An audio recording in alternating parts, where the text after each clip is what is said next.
I'm going to call upon Eamon.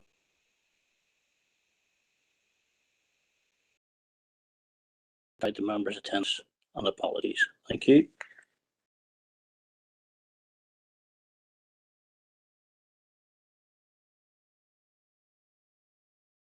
The 5th of January 2022 at 2 p.m. Alderman Breeslin. Here. Thank you. Alderman Hussey. Alderman Hussey. Alderman Kerrigan. Here, Eamon. Thank you, Keith. Alderman McClintock. Here, Eamon. Thank you, Hilary. Councillor Barr. Here, Eamon. Thanks, Jason. Councillor Boyle. Here, Eamon. I see Thanks, John. he's just joined us there as well. Thank you. Councillor Dobbins. Eamon. Thanks, Angela. Councillor Gallagher. And Shaw. Eamon. Thanks, Paul. Councillor Jackson. And Shaw, Eamon. Thanks, Christopher. Councillor Kelly. Shaw, Eamon. Thank you, Dan.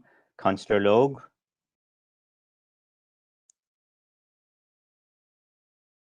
Councillor Logue. Councillor Maguire.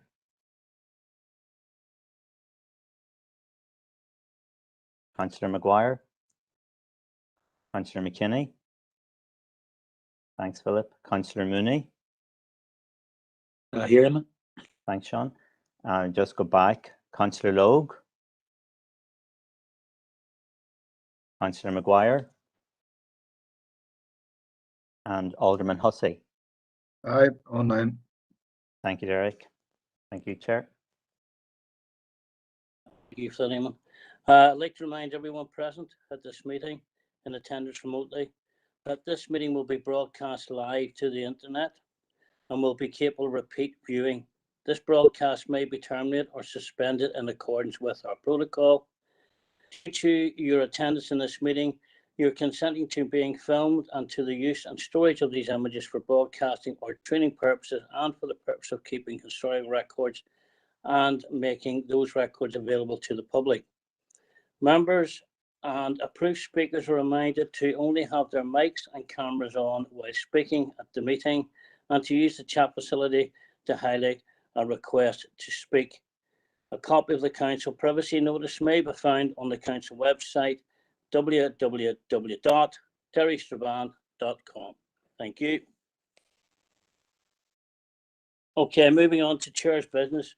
And there's a few items I'd like to raise. First of all, Alderman Hussey has requested a site visit, and that is for... Chair, sorry, that request has been withdrawn. I sent a subsequent email. Okay, thank you for that. Thank you for that. Okay. It has been removed and deferred for next month now because of the initial request.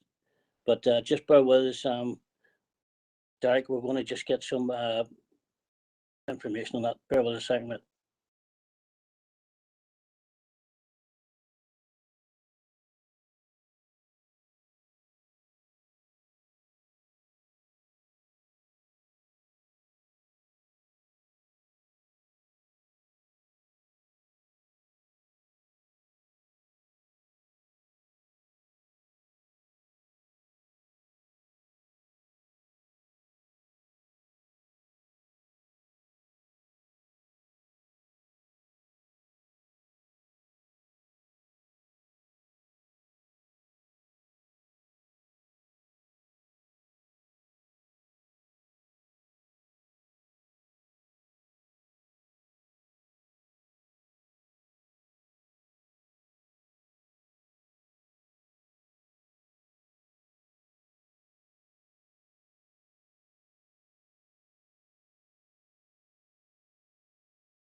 Okay, we're just going to move on here and we'll come back to that item there for you, Derek, and explain to you. Okay, there is items withdrawn at the minute. It's 6, 7, 8. Okay, and the running order will be 1, 5, 4, 3, 9, 10. Just to let you know as well, okay, there is a predetermination hearing. There's two on the 20th, and the time, the 20th of January, and the time will be between 2 to 6 p.m. There's also another predetermination hearing on the 25th, and it will be between 4 and 2 p.m. MAG are also proposing a workshop later on in January in conjunction with Fermanagh and Omagh District Council. There's 8 places in total on offer, and that includes officers and members. So if anybody's interested, now once we get the dates through and get them confirmed, it may be of interest to you. And just bear with a second there, and I just say confirmed, come back here to Alderman Hussey.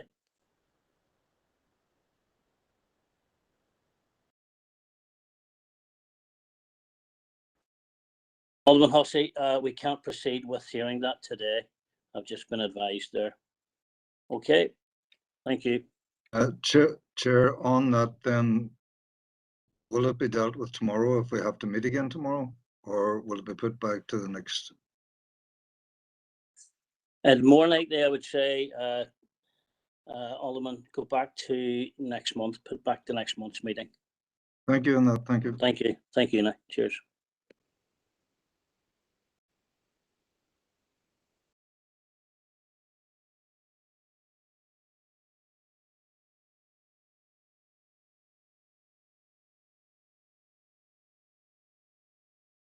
Yes, all these meetings should be virtual. These predetermined meetings will be held virtually at the minute due to obviously the situation with the COVID. An answer to your question. It's just another question there.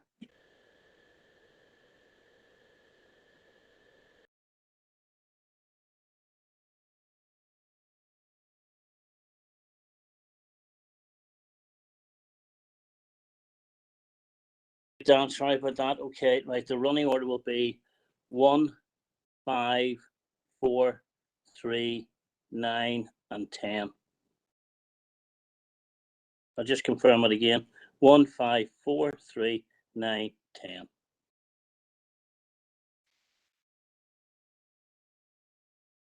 Have we any matters arising from the open minutes of the Planning Committee meeting held on Wednesday, the 1st of December?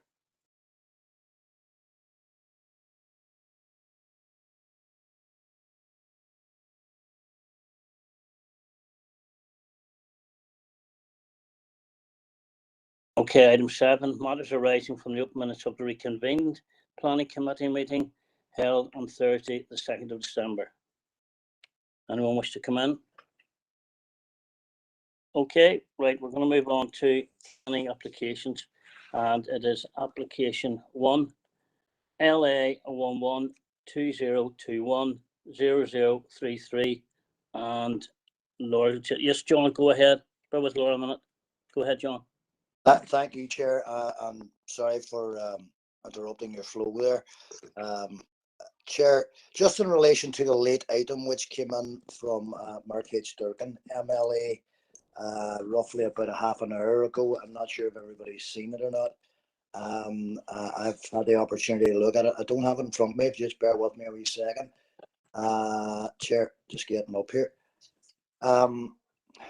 John, I don't want to stop you in mid-flow there, Right. but that application has actually been pulled. Right. I It's still been have a withdrawn. question. You still have a question? still- Okay, well, I haven't, I'll be quite honest with you, I haven't seen it from Mark. So Right. we'll go Well, ahead there. Far away, mate. Thanks, Chair. I have a question for officers. It's actually not about the application itself, but it's about something that Mark referenced in his letter to the committee. He referenced, trying to find it here, the schedule for applications for decision by a committee only appeared on the council website yesterday.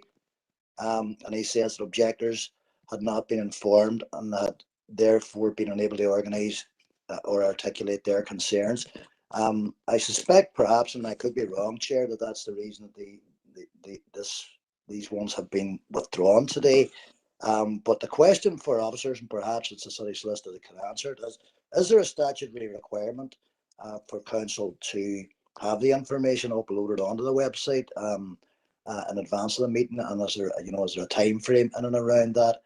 I suppose that's really the rub of it, because I do know that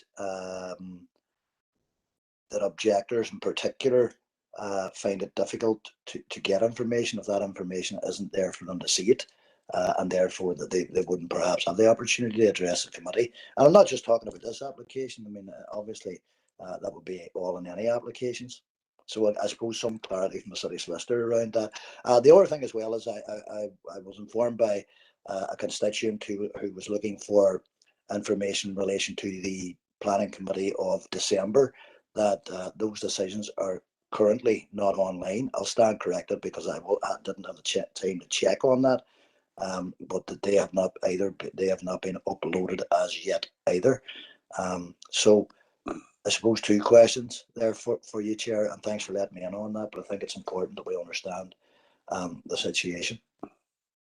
John, fully appreciate your question. With regard to the second one, about the constituent raised, we'll have to come back to you on that once we speak to officers in IT, see if it has been uploaded. With regards to the statutory requirement, I would ask Philip if he's online there to come in on that, please. Yeah, thank you, Chair. It's not a statutory requirement, no. It's an issue in and around protocol and fairness generally. Chair, do you mind if I come back in? John, go ahead. Yeah.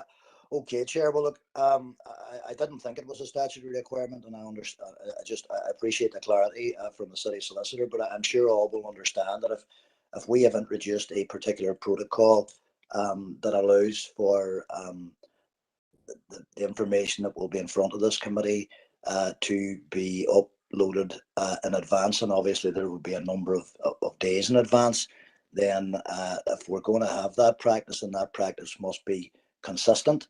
I understand that the information was only uploaded yesterday afternoon, so I don't know. I don't look at the website, obviously, because I have the information in a pack in front of me.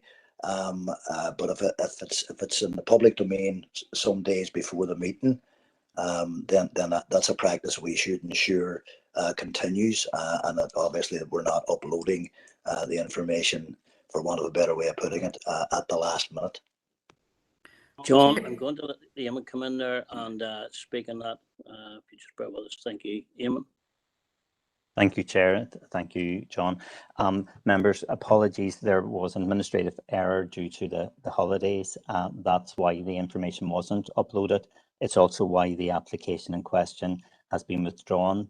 Just to inform members that all the applications that are listed today, the team made contact with the agents and anyone who had objected to let them know yesterday that the application was being heard today, and to offer speaking rights to anyone who wished to be present here today. The application in question has been withdrawn because we were unable to contact the objectors on this. So apologies, members. This isn't what normally happens, and Councillor Boyle is perfectly correct. The list is uploaded in advance, and as I say, I can only apologise for the error. Thank you, Chair. You for that, Eamon. Yes, I will make sure Patricia Mark, Patricia Lowe, please present. Eamon, thank you. Right, over to you now, Laura. Thank you. Thank you. Can you hear me okay? Yeah, I can hear you. Okay. Good afternoon, members. Item 1, application LA11 2021 0033F is an application for the erection of a single-storey dwelling and detached garage on an infill site on lands between 63 and 67 Donnybrook Road, Dunnamana. The recommendation is to refuse. So this is the site location plan. As you can see, the application site is the eastern roadside section of a larger agricultural field located between number 63 and 67 Donnybrook Road. Number 67 is a bungalow with a detached single-storey garage to the rear, and number 63 there is a bungalow with a detached single-storey garage and shed to the rear. The site's located in the rural area, approximately 2 kilometres south of Dunnamana, and is also located within the Sperrin AONB. So this is just some images of the application site from the roadside. So as you can see, the site sits at a higher level than the road, and the land within the site slopes upwards in a westerly direction. The eastern boundary is defined by an earth and grass bank with a hedgerow and 2 trees. The southern boundary is defined by the retaining wall of the adjoining property at number 67, with a timber ranch fence on top of that. The northern boundary with the adjoining field at number 63 is defined by a post and wire fence, and the western boundary of the site, which cuts through the field, is currently undefined. So this slide just outlines the policy context under which the application was assessed, which includes the Strabane Area Plan, the SPPS, PPS 21, PPS 3, PPS 2, PPS 15, and the guidance then building non-tradition. So first of all, in terms of establishing the principles, proposals assessed under policy CTY8 of PPS 21 as the application has been made for an infill dwelling.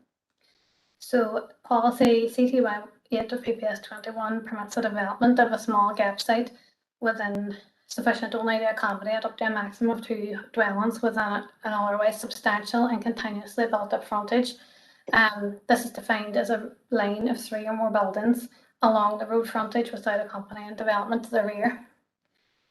So therefore, in consideration of this proposal, we need to establish whether this is a gap site within a substantial and continuously built up frontage is defined by the policy. So this slide shows number 67 and an aerial image of the application site, which is outlined in red. So number 67, as you can see there, is a domestic dwelling with a small domestic garage. Number 63 then is on this slide. Again, you can see it's a domestic dwelling with a small domestic garage and a shed then further onto the rear of the dwelling. So therefore the garages at number 63 and 67 are considered to be small ancillary buildings. And then as a result of that, they do not contribute to the frontage along Donnybrook Road. Number 61, which is further on down the road, is separated from these dwellings by an agricultural field and therefore doesn't contribute to the frontage either. So this section of the road overall is not considered to have a substantial and continuously built up frontage, which is required by the policy, and therefore the proposal does not constitute a gap site as set out in policy CTY8, and therefore is not acceptable in principle. So the proposal is then considered further under the remaining tests of CTY8 and PPS 21 and the other plan and policy statements. So the new dwelling on this site would be indivisible as outlined in the report, with the dwellings either site at number 67 and number 63. So the upper image here is just a view of the application site from the north along Donnybrook Road, and the lower image is a view of the development and the application site from Brook Road. Where it's clear that due to the application site and the field between number 63 and number 61, there isn't a continuously built up frontage. Therefore, it's considered that the proposal then would result and create a ribbon of development, suburban style build up development, which is contrary to both policy CTY8 and CTY14 of PPS 21. So in terms of integration and design, this is assessed under policy CTY13. This slide shows the proposed front elevation of the dwelling and also the proposed site layout. So as the development site would benefit from some trees along the northern boundary and would have a backdrop of rising land, and as it's a modest single-storey dwelling where it's of an acceptable design in the AONB, it's considered that overall the proposal would comply with policy CTY13 of PPS 21 and PPS 2 in terms of its location within the AONB. So this is just further assessment of the proposal. In terms of residential amenity, it's considered that there's sufficient separation distance to the adjoining dwellings, and the separation distance alongside the new planting proposed along the southern boundaries, number 67, would ensure that the privacy and the residential amenity of those residents of the adjoining properties and that of any residents of the proposed dwelling would be protected. DFA Rivers have also considered this due to the water course along the northern boundary. However, this has already been culverted, and therefore the maintenance strip isn't considered to be necessary. With regards to natural heritage, as the water course has been culverted, there's no likely effects on any designated sites. And though there is some hedgerow removal to provide the access and visibility displays, the PEA provided assesses this hedgerow as a poor species as having low backward potential, and therefore no further habitat surveys were required. Just in terms of site access and parking, which is assessed under PPS 3, the DFA roads have been consulted and they don't have any objections to the proposal. Therefore, it's considered that a safe access can be provided in accordance with PPS 3 and that there will be sufficient space within the site to provide parking. There haven't been any objections or letters of support received in respect of this proposal. So in summary, overall, having considered it under the relevant planning policy, refusal is recommended as the proposal is contrary to policy CTY1, CTY8 and CTY14 of PPS 21, and that the proposed development is not located within a gap site, which is within an otherwise substantial and continuously built up frontage, and the development would, as a result, create a ribbon of development and a suburban style build-up of development. The final slide here just outlines the refusal reasons which are set out in the reports before members. Thank you. Thank you very much for that, Laura. We have one speaker on behalf of the applicant, Mr. Paul Bradley. Mr. Bradley, if you'd like to speak, please. Yes, I'm here. Go ahead, sir. Can I go ahead? Yeah. Sure. Yeah. Thanks to the committee for giving us the opportunity to speak on behalf of this application. I'm going to firstly talk to the members about the contents of the case officer's report. Now, the report that's just been delivered, there's a few changes from what the case officer's report was uploaded on the system with regards to number 61, etc. But if you look at the case officer's report on page 4, there's a copy of the location plan, and this shows the site and its surroundings. It's very clear from the map that there are 3 dwellings in close proximity to our site. These are number 61, 63, and number 67. This means that along a very short stretch of road, there are 3 dwellings and 2 garages. That's a total of 5 dwellings or buildings. The policy test is noted at the bottom of page 6 on the report is that a line of 3 buildings is required.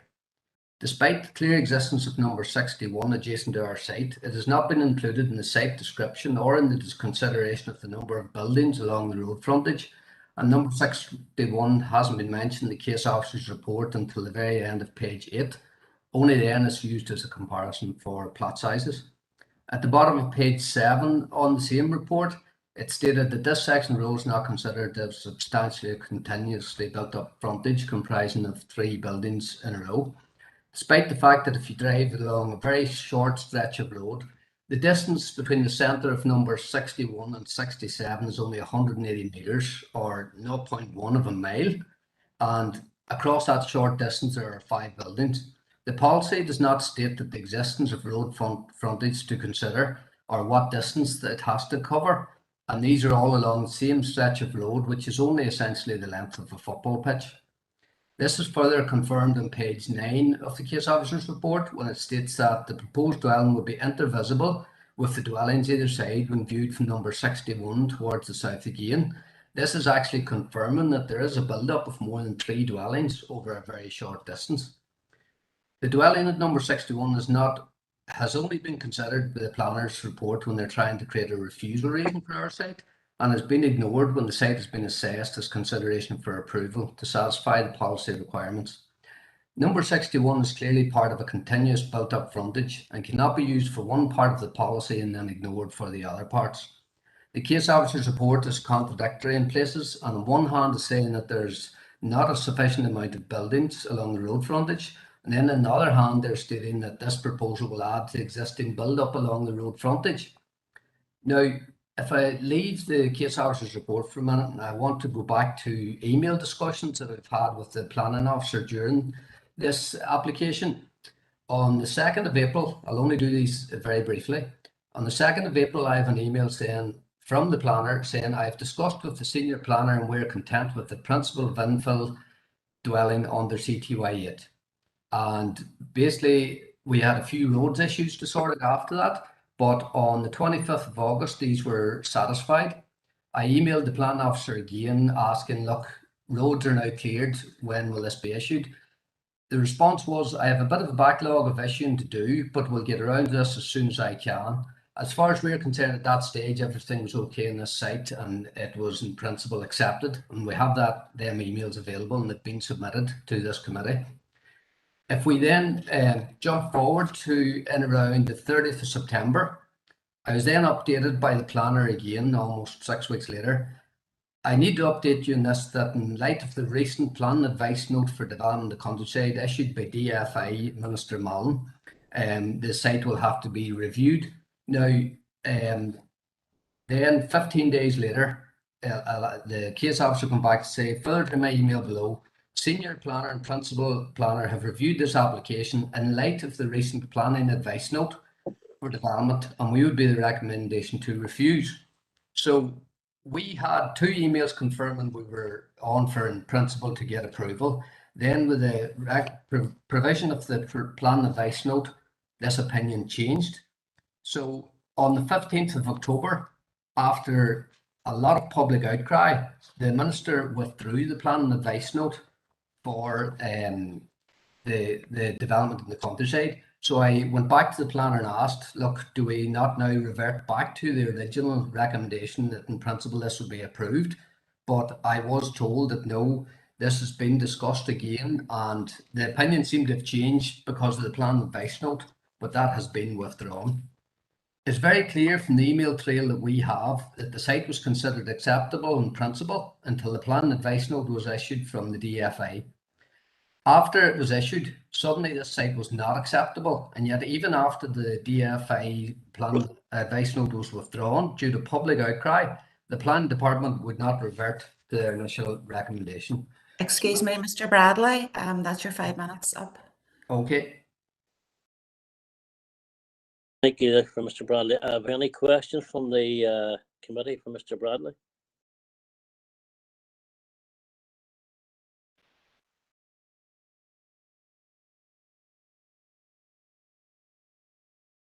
Go ahead, Councillor Kelly. Thanks, Chair. Yeah, I suppose I'm kind of a little bit thrown by the intervention of Mr. Bradley during that discourse. I don't have any emails. Was that submitted as late information, or where? I don't have them in front of me. Just where they went to. And the other is just, are you saying then that the planning officers in our council are continuing to administer the withdrawn planning advice note?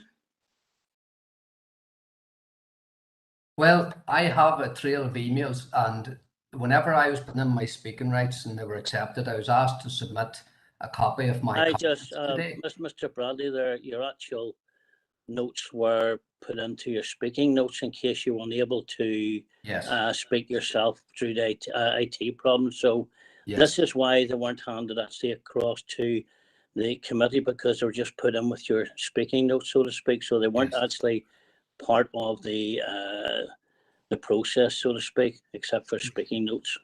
Does that clarify it as well, Councillor Kelly? To a degree, Chair, but I suppose I would like to see those if they were, if that was possible.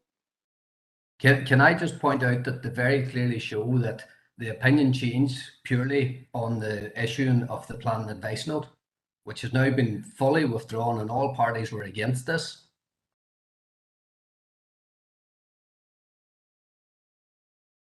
Councillor Kelly, they're going to just come in. I've just had a chat there with him, and what we're going to do is we're going to try and get it sorted now and email those notes to you, to all the members. Thanks, Chair. Thanks. Have you any further questions for Mr. Bradley, anybody?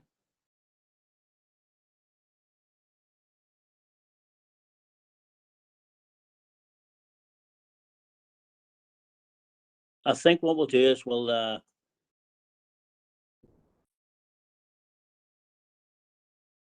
okay, we'll move on to thanks very much for that, Mr. Bradley.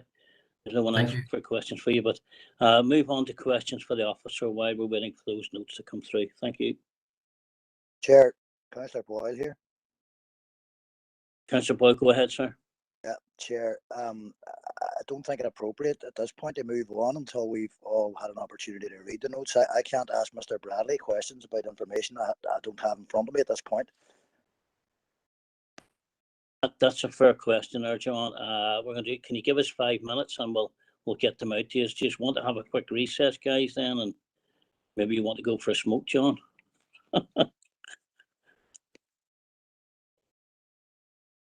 I'm content to wait for the email, Chair. Yeah. I don't know how much information's in the email, so perhaps 5 minutes is maybe not going to be enough, but I suppose we'll assess that when we see it. Thanks, Chair.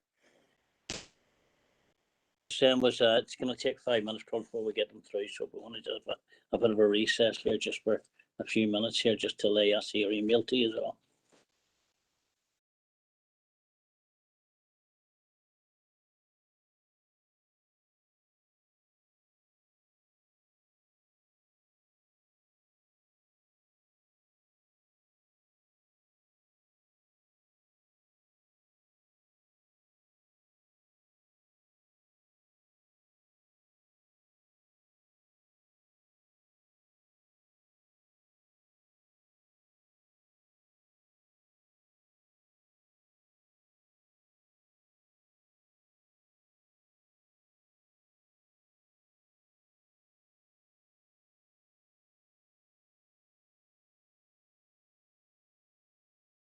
Alderman McClintock, have you a question for Mr. Bradley while we're waiting? Chair, no, my question was just for the officer to see if I get an explanation there, but content to wait if you wish. If you don't mind, please, Alderman. Thank you.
Sorry, those have been sent on now. They should be. Yeah. Yeah. Thank you. Members, you should have them. I've got them in front of me here. So we'll give you 10 minutes if you wish to go through them, and then we'll come back to the issue again. Thank you.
Members, are we happy and ready to proceed with questions for the officer?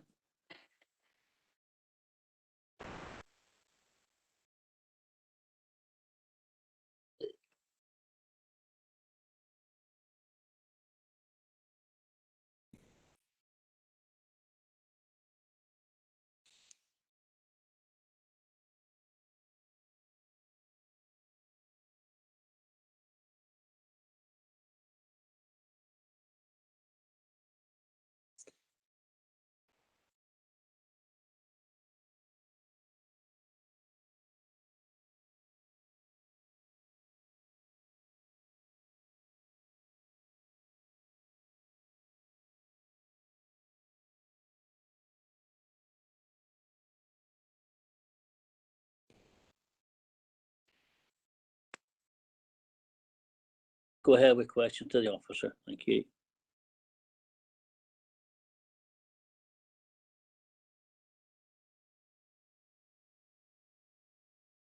You talking to me, Chair? Angela? Yes, Angela, I am indeed, yes. Go ahead, Sorry, please. Chair, I didn't get you first. No, you're okay, you're okay. It's a Belfast accent that still throws you. Right. Happy New Year, everybody. I just, at the very beginning of this, at the officer's report, I'd actually written down not a gap with a question mark, because it is evident, visually evident, that it is a gap. There is, you can see roofs, and that garage is pretty high then, you know, that is beside, I don't know which of the numbers, 61 or 63, but yeah, it is evident, it is a building. So I'm in agreement with the applicant that visually these are continuous buildings, i.e. more than 3. And officer, the first sentence of the initial email, and I quote, "content with the principle of an infill dwelling, CTY 8, then that hasn't changed. Yeah, I personally am content too that it is considered an infill, that it should be considered an infill. So I'm disagreeing with your recommendation, unless you can clarify what happened between then and now, despite the minister's proposal and withdrawal. Thanks. Chair, I'll come in on behalf of the officer team in response to Councillor Dobbin's queries. Just in context, members should be clear, as an officer team, we are not applying the planning advice note, okay? And we haven't clearly done since it has been withdrawn. In this case, clearly the officer view initially was to recommend approval. Subsequently, there was the planning advice note, but following the planning advice note, when the application was discussed at a further group meeting, the view taken was that this actual site is not just one gap, there's another gap along the road between number 61 and 67. So irrespective of the number of garages, clearly there's more than 3 buildings along the road, we know that. But the actual road frontage between number 61 and 67 has 2 gaps in it. And you'll be aware, members, of the requirement of CTY 8, which is only the exception will be permitted for the development of a small gap sufficient to accommodate up to a maximum of 2 houses. So whereby there's more than one gap between between more than 3 buildings, we would be, as officers, required to further analyse that. We would not just permit the infill of one gap out of one of 2 gaps. We would only be permitted to allow the infill of one gap. Okay, so that is the reasoning behind it. So I mean, I appreciate the concerns the agent has put forward regarding the initial recommendation for refusal, but I mean, the recommendation is not made until it either the decision is issued or it comes in front of committee. I mean, that is the long-standing process within the department. And just to be very categorically clear, I know one of the emails there refers to the change in opinion following the PAN. The change in opinion was looking at the wider context between 61 and 67, and that is the assessment that the recommendation has been made on to date, which is the requirement of the planning policy. Thank you, Chair. Suzanne, perhaps maybe Laura could put the photograph up, maybe showing the gaps, please, if she could. And Hilary, you have a question for the officer, please. Yes, and I thank Suzanne for the clarification that the change of opinion within the planning department is not down to the DFI advice note. I think that clarifies that point. I suppose I am very concerned and maybe this is normal practice, but I certainly am concerned the fact that on the 2nd of April, that a senior officer, along with the planning officer and a senior officer, said the principle of infill was established, and along the line, then that obviously has been changed. And I mean, it worries me, I suppose, Chair, that there was an opinion given from our own planning officers and then changed later on, which I think is putting the applicant at a great disadvantage. So it's not exactly a question, but certainly a comment that I am slightly disturbed that the principle was notified to the applicant in writing as being established and then told that later on that it has not been established. So really it's a comment, Chair, unless Suzanne wants to come back on it. Thank you. Chair, I'm just briefly come in. Yes, Councillor McClintock, I totally accept that and appreciate that. And this is not a situation that we want to be in. But I would reassure members and agents that, you know, we're looking at these applications across around. Lots of people have different, you know, there's different views as we know, both as delegated applications and as also as committee applications. So, I mean, the assessment was on the basis that there was more than one gap, as I say, between 61 and 67. But I do agree that it's not an ideal situation for officers to be given initial advice and then that advice changing. But we have to try to be consistent and be clear in our decision making, and that's what we're trying to do.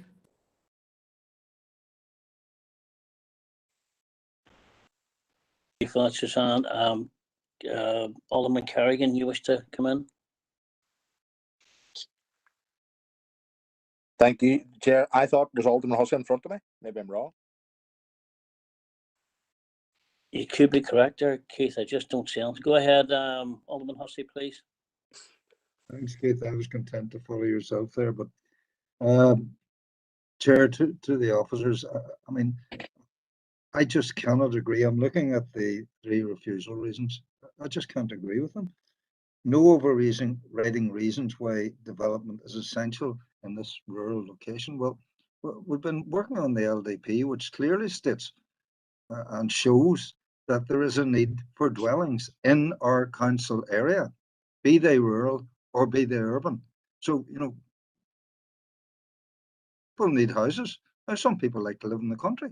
You know, so I disagree with a refusal reason 1.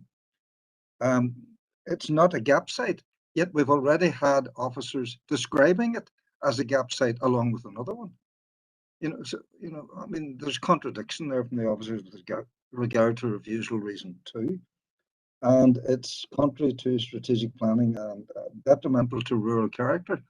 Well, I would commend the applicant on the design. This is a full application, and we see the design of the type of dwelling that's intended. There's no intention to try and put 2 dwellings onto this site, which they would be entitled to. I mean, PPS 21 does allow for 2 dwellings on gap sites where they fit, but clearly the orientation of where the site is clear. You know, this isn't an opportunity to put in one in and then following up with another. The design is fairly vernacular with the area and the dwellings that are already there. And the final point, you know, with regard to sightlines, it's ideal. There isn't an issue with sightlines, but I mean, again, I would commend the applicant on the way they are orientating everything on this site to accommodate the requirements of all of the agencies, including, in my opinion, planning. And again, it's comment, I suppose, as opposed to the question. Thank you, Chair. Alderman Hussey. Alderman Kerrigan, please. Thanks very much, Chair, for allowing me in. And to be fair, I'm more along the same lines as the other members here have commented to date. I'm trying to get a question here for officers on it. Again, I see the 3 refusal reasons. I know that road to a certain extent because there's a boy up there with a fixed style turbos that have been on that road on different occasions, and the gist of it is there, Chair, I would have difficulties there because I'm minded that the 3 buildings at 61, 63 and I'm right saying that 61, 63 and 67 are linked. Once you come round the corner, when you've come in from the Berry Hill side and you're coming along there, you're coming round a slight corner there and it's quite sheltered, and then you're hitting the first house there, number 61, and when you're passing that, you do see all of 63, and you can plainly see the gable of 67 as well. So you can see the 3 dwellings linked. That I would be arguing in case that they are visually linked. So I would have that difficulty that I would do have difficulties that in regards to the refusal reason 2, CTY8, and I would ask that question. Plus the fact on that section of the road, the majority of those dwellings are all on the, if you're traveling in from the Berry Hill side, we'll say on the right hand side, because there's a very substantial drop on the left down into the valley. So the majority of those buildings are set up from the road slightly and on the right hand side. And what again in that one then as well, I would be minded that the site is similar in size to 63 and 67, and it's similar proportions for it. So it's a gap site as far as I would see. And again, and I'm sorry, Chair, I'm not coming up with a question, apologies, but again, there's the rural remainder of Strabane area plan 123.2.1. What would be my reason and number 1 as well for. So I would argue the 3 points of the refusal reasons, and I'm not content, Chair. I know we've got a chance to look at the email log there back and forth, but I'm just not content the way that the agent has kind of been told aye in principle, and then it's changed. Then I'm not just content with that, Chair, but as I know that's maybe a discussion for another day. Thanks very much. Thank you for those points, Alderman Carrigan. Have we any further questions for the officer? Sorry, Councillor Kelly. Councillor Kelly. Thank you, Chair, and broadly along the lines of previous speakers, I have concerns, and I suppose they're kind of parallel concerns now, because one of them is broadly around the principle of how planning policy has been applied in light of the introduced planning advice note and the withdrawal of that planning advice note, and the way that this particular case has been dealt with throughout that period. I thought I heard the principal planner say that the initial assessment of this being acceptable in principle was the personal view of a planning officer. I'll wait for the readout of the minutes before coming back to that in the future, but I do take if that was the case, I take her back to the email correspondence where it wasn't the personal view of a planning officer. It was a group decision which included a senior planner. And that was in April, and that email was on the 19th of October where that was confirmed. So it wasn't the personal view of a planning officer, it was a group decision of our planning department, and that was communicated to the agent. And that's concerning because I think we're kind of getting a wee bit all over the shop from terms of what planning officers are telling us in terms of this case. We were heading towards, on the 25th of August, the email correspondence, we're heading towards a delegated approval being issued, and then the planning advice note comes and the whole thing is spun into space. The planning advice note is withdrawn and we're still kind of left in with no change in our opinion.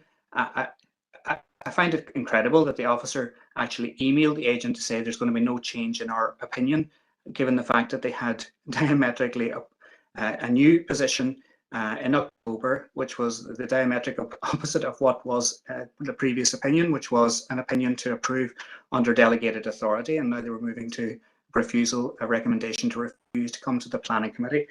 I find it just a bit very messy, and it's not acceptable, as previous speakers, I think Alderman McClintock mentioned. I think in terms of the planning, the principal planner mentioned the reason for it not being acceptable as a gap site is because there was 2 gap sites. And if that's the case, then the refusal reason under ribbon development can't stand. You can't have a ribbon of development with lots of gap sites. I think in terms of just knowing the topography in that area. It's just over the back of the hill from me here. I mean, if you're coming up around from Silverbrook, that site is unseen. If you're coming, as Alderman Kerrigan says, from the Berryhill Road direction, it's unseen. And the short view or the long range view you get from the Brook Road, I mean, if you've ever been on the Brook Road, you're not going to be staring across the valley. It's a very steep valley there in that part of the Dennet. And, you know, we've discussed through the LDP process that within the Sperrin AONB, there's going to have to be a little bit give and take just because of the topography. I'm sure, you know, there would have been consideration given to housing on the lower side of the road. If you look at the maps, you'll see there is no housing on the lower side of the road because the ground is far, far too steep. So the housing has to be on the upper side of the road where it's a little bit less steep than the other side. And, you know, when it comes to it, this kind of, we've been around this and we spend hours on this every year on ribbon development and infill and all the rest of it. And it's no less messy now, 6 years on from where we were back in 2015 and before that, in terms of the policy. My assessment is I think there's nothing wrong with this site. I think it's confirmed by the Planning Office assessment back in April that this is a gap site.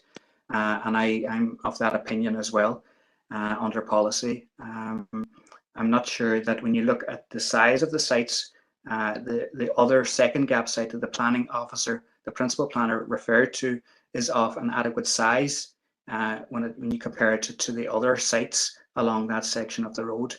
I don't accept that it leads to ribbon development. And I suppose maybe it is a bit of a red herring in terms of the assessment of under the planning advice note, because it has been withdrawn. And the concern around the planning advice note was that it withdrew the degree of latitude that was afforded to members of the committee under the Strabane area plan to interpret policy in the rural remainder in this way. That has been restored to us, and I think we should use that, as Alderman Kerrigan has said, under the Strabane area plan 123.2.1, that degree of latitude has been restored to us in terms of our ability to interpret the policy with a degree of you know, we have that degree of latitude around interpretation, and I'm happy to and content to do that in this case. But I do think we will need to come back to this issue beyond this particular application because it is concerning, just that correspondence and the way that this case has flagged up issues on either side of the issuing of that planning advice note and the withdrawal of that planning advice note.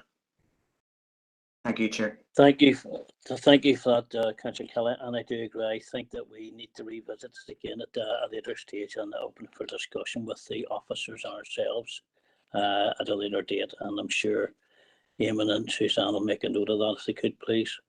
So we have Dan, are you putting a proposal on the floor?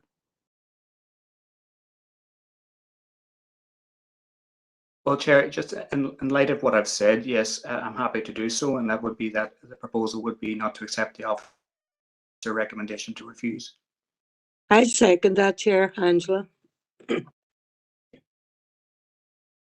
Dan, I'm assuming it's on the grounds of Strabane area plan 123.21. Chair, thanks. Sir.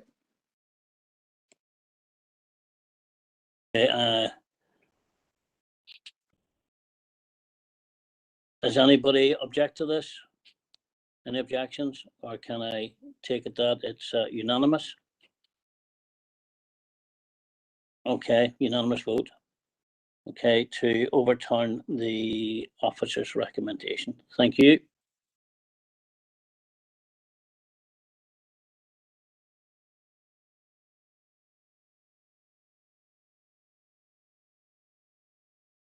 Okay, we're going to move on to application number 5, which is LA 11-2020-0781F, and Malachy is going to take us through that. Thank you, Malachy.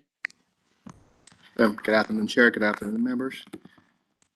Item 5 is LA 11-2020-0781F. The application is for the retention of converted, previously vacant agricultural 2-storey detached barn to private domestic dwelling located at 20 Judges Road, Ena. and the recommendation is to refuse. The first site shows the general site location of the application. It is located outside any development limits and off the Judges Road, adjacent to 20 Judges Road, which is a residential property surrounded by a cluster of agricultural buildings, located just north of the Loch Ena, the West Lake of Loch Ena. And you see in the site location here. Sorry, from the speaker. Councillor Breslin, could you turn your mic off, please? Thank you. Sorry. Thanks, Chair. So the site is located at 20 Judges Road. It's accessed via an existing laneway, which leads from the Judges Road via the two lakes at Ena. It's shown in red here, this long driveway up to the cluster of farm buildings. The existing dwelling is outlined in yellow, and the barn that has been converted to be retained is shown in pink here. As I say, the site is outside any development limits, therefore it will be deemed to be in the countryside for purposes of planning policy. In terms of the area plan, it's also in the area of area of nature conservation and local importance. The block plan shows you the situation within the cluster of farm buildings. Again, the yellow buildings is the applicant's dwelling. These brown buildings are existing farm buildings, and the pink building is the barn which has been converted. The photo before you now is the front elevation of the building which has been converted. Again, it's a two-story property. There's been residential features added to the barn in front, such as the roller shutters, residential windows, residential door. You'll see from the first floor that there's been block work added, to the open-sided nature of the previous barn to create a wall on this elevation.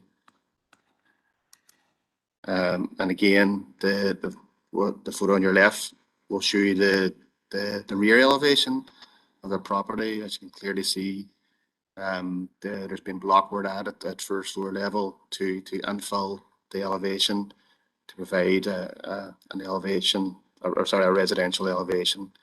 There's no windows in this elevation, and then this is the gable elevation looking back into the farm courtyard.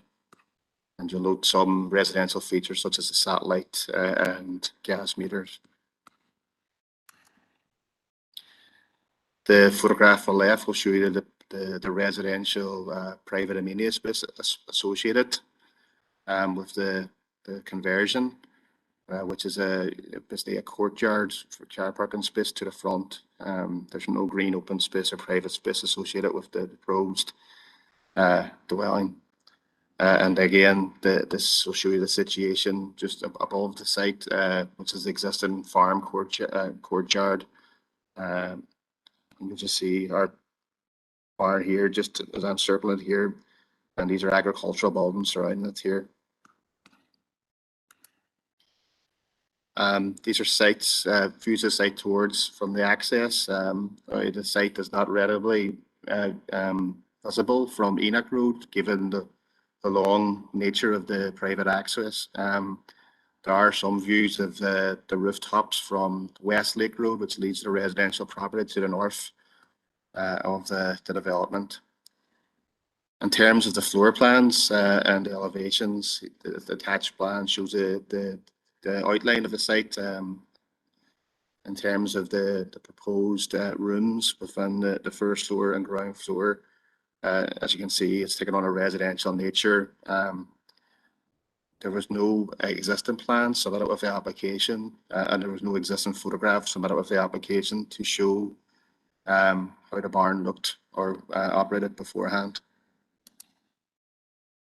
In terms of policy framework, the dairy area plan is relevant, and in particular policies EMV2, because this is in an area of local nature conservation and immediate importance. Again, EMV4 deals with development, new development within such areas, and EMV 8 is relevant given the situation as the site is adjacent to water bodies in terms of Enoch Lakes. The SPPS is relevant in terms of the principle of development. This is a proposal for development in the countryside, and in particular, the conversion and reuse of existing buildings for residential use is relevant in this consideration. PPS2, in terms of consideration of impact on species and habitats. PPS3 in terms of access, movement and parking, and PPS21 in particular the principle of development, whether it's an acceptable form of development in the countryside. And again, CTY4 would be the relevant policy for the principle in terms of conversion and reuse of existing building. And we also have to take into consideration integration, rural character, and the development relying on non-main sewage. A number of bodies were consulted in relation to the application, including NA Water, Historic Monuments, DFA Roads, Environmental Health, Water Management Unit, NED, Natural Heritage, and SES, Strategic Environmental Services. And there were some issues raised through consultation, particular roads, we're seeking, were highlighted that the existing access was substandard and sought the officer's opinion whether the proposal would result in intensification of the access and whether improvements would be required. Environmental Health were content because the use of the farm buildings for dry storage and did not contain slurry tanks. Waters Management Unit have no objection in principle. However, they have noted that discharge consent will be required for any septic tank associated with the property. NED raised whether a preliminary ecological appraisal was necessary. However, officers have considered this and given the nature of the development, did not believe that this was required. And Strategic Environmental Service were consulted and they advised that the site is not hydrologically linked to any European protected site. There's been 2 separate objections received in relation to the application. One objection has been received by the operators of a fishery at Enoch Loch, and that centred on where the septic tank was drained into the Oaks fishery and will have a detrimental impact on the business. And the other objection was from a neighbouring property, and they focused on a number of issues, including the septic tank, whether the proposal was acceptable within the area of local nature conservation and immediate importance. They also raised an issue in terms of land ownership and right of way. And they raised a number of issues in terms of the access to the site and the intensification of the access onto Judges Road. The objections and their consideration have been detailed in the case officer report. In terms of policy consideration, as per the Planning Act, we must take into consideration the local development plan, which is the area plan as it stands. So, as previously stated, the site lies within the area of local nature conservation and immediate importance, which states that new development will not normally be permitted within such areas. It does, however, provide a number of exceptions, such as changes of use and conversion of existing buildings, which could accommodate sensitive development, and where such buildings and structures are nearly unsightly or obtrusive elements of the landscape. The existing building, because of the very low visual impact of it, would not be considered unsightly or intrusive in the opinion of officers. EMV4 does provide guidance on the nature of types of uses that would be acceptable. It states that sensitive development should be sensitive development, and states that the consideration of development proposals will take into account all other relevant rural planning policies. So in this case, the other relevant rural planning policies sitting alongside the area plan would be the SPPS and PPS 21.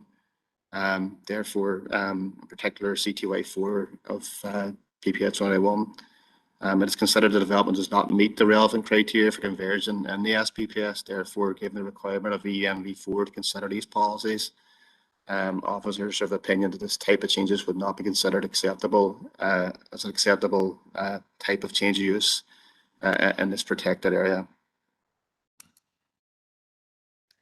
The area plan also considers EMV8, in particular the water environment. And we've considered the impact of the proposal on Enoch Loch. Water management unit have no objection in principle in terms of, and have asked for informatives and conditions to be added. Informative to be added to decisions should approval be granted. Advising the applicant to seek an application for discharge consent.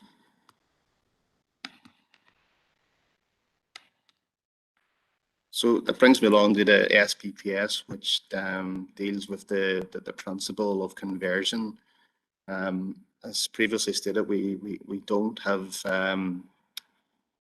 existing photographs or plans of the building, but the agent has provided a written statement along with the submission confirming that the building was used for rearing calves and storing of dry agricultural goods principally, and upon the sale to the applicant, he's been using it for, previously to the conversion, he'd been using it for storage of agricultural goods. So officers are satisfied that the original use was an agricultural use, yeah, and in principle it was a barn.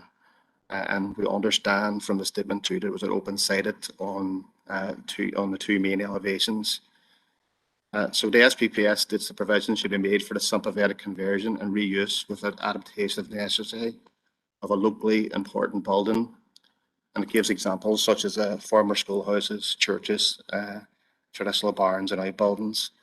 And again, the SPPS will allow conversion to single dwelling where this will secure its upkeep and retention. The supporting evidence submitted by the agent on behalf of the applicant stated that it was a barn, and it was a barn that had been of a style that was found in America, and it was interesting, had an interesting history in that respect. However, the officers considered this, it doesn't have any architectural features. It doesn't appear to be a locally important building. There's nothing visually to suggest from the building itself that it was of any merit and would fall under any of the descriptions as set out under the SPPS. Therefore, we believe it doesn't meet the test as set out in the SPPS, and that it's not a locally important building. We also have to take into consideration the individual policy set out in CTY 4. And so there's a number of criteria to have to take into consideration. We're satisfied that the building is of permanent construction. Again, there's no photographic information about how it looks. How we do believe that there's been and it has been. The additions have not enhanced it in terms of form, character, architectural features. I mean, it's a very basic building. It just appears to be some additional windows and block added to bring it up to its current state. No drawings or plans have been submitted on site inspection. There does not appear any obvious further extensions to the original form and layout of the building. And the agent's submission statement seems to verify this. We've considered the impact in terms of amenity, and whilst there are farm buildings in close proximity, these buildings are for dry storage and do not contain slurry tanks. Therefore, we're not concerned that it will have an adverse impact on the amenity. Again, the use is something that you would find in the countryside, so there's not an issue there that the proposed use. In terms of the impact of any services, water management unit have stated they can find no record of having a discharge consent for the site, and that discharge consent issued under the water order will be required for disposal of foul sewage from this development, and have provided a condition or started informative.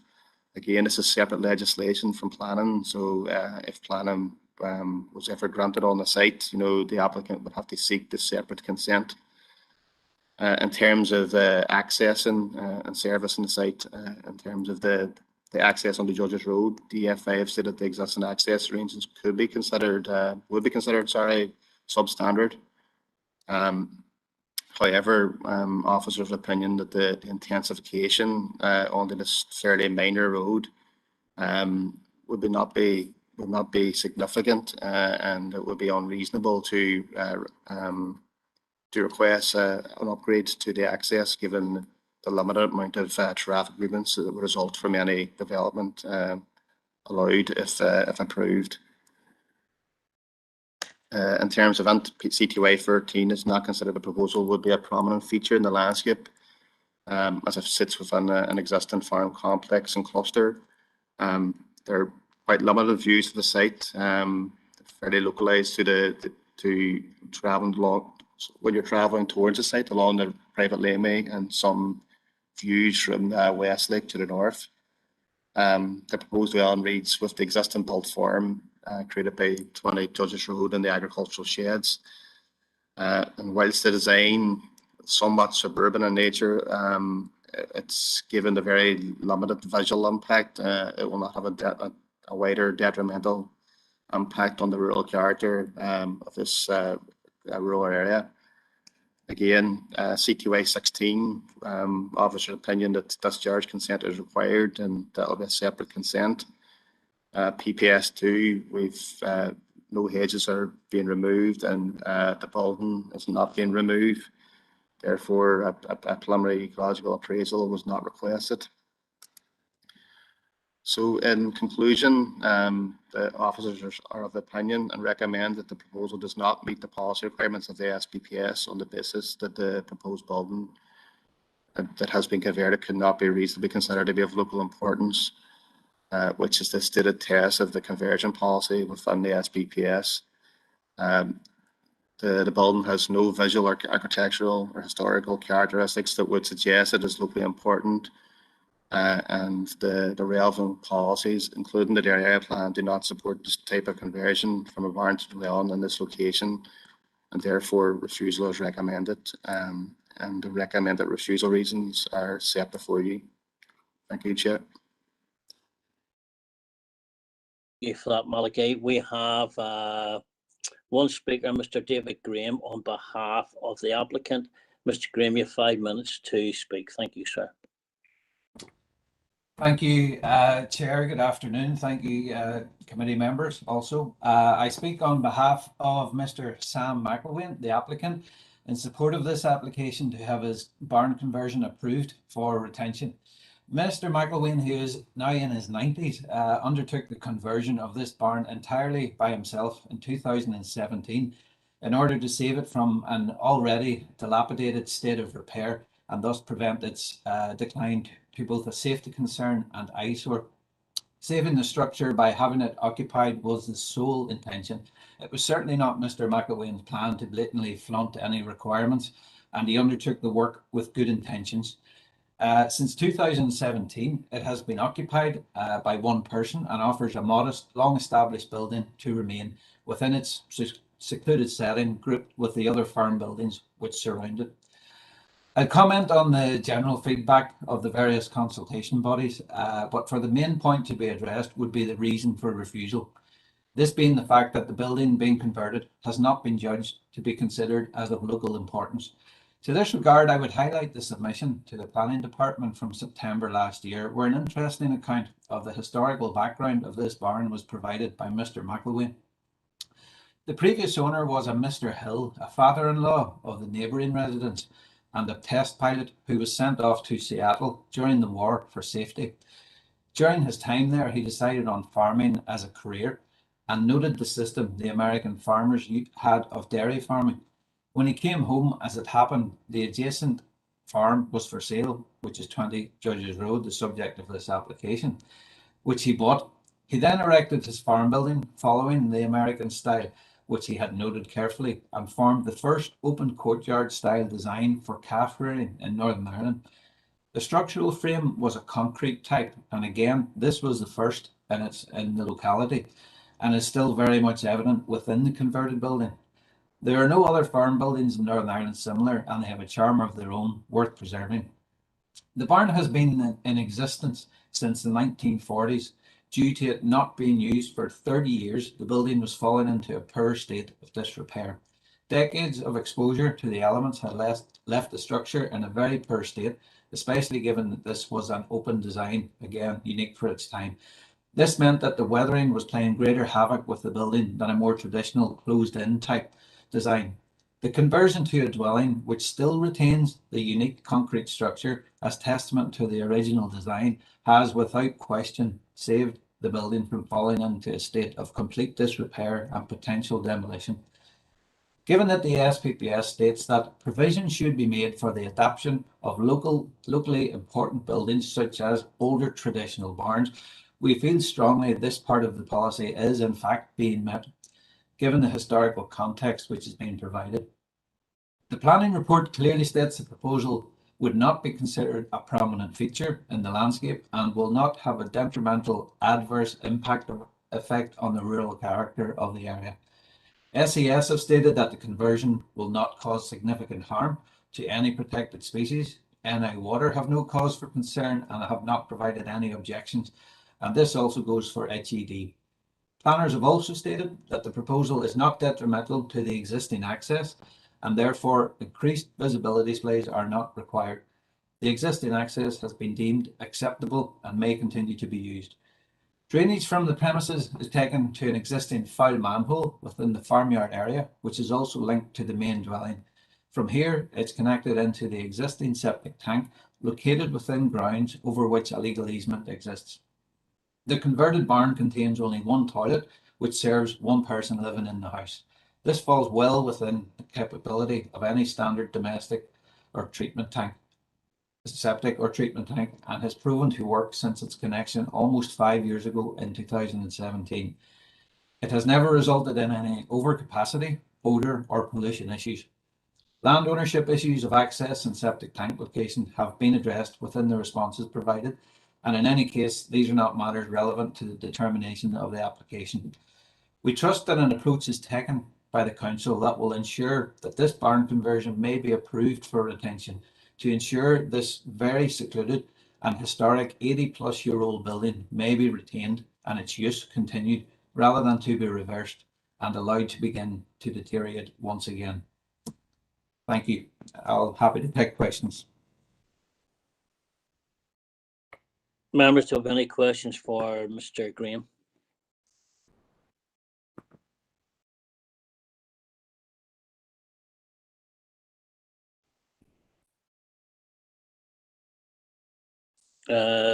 Councillor Jackson? Yeah, thank you, Chair, and thank you, Mr. Graham. Just a very brief question, and it's in relation to the applicant and the applicant's personal circumstances. Mr. Graham, you alluded to the age of the applicant. I just wanted to explore, is there any particular reason that the applicant requires to live at the farm holding? Because I just note the refusal reason one is why that the development couldn't take place in a settlement. So is there any particular reason why the applicant needs to reside at this particular location, or is the overriding reason solely down to the retention of this building?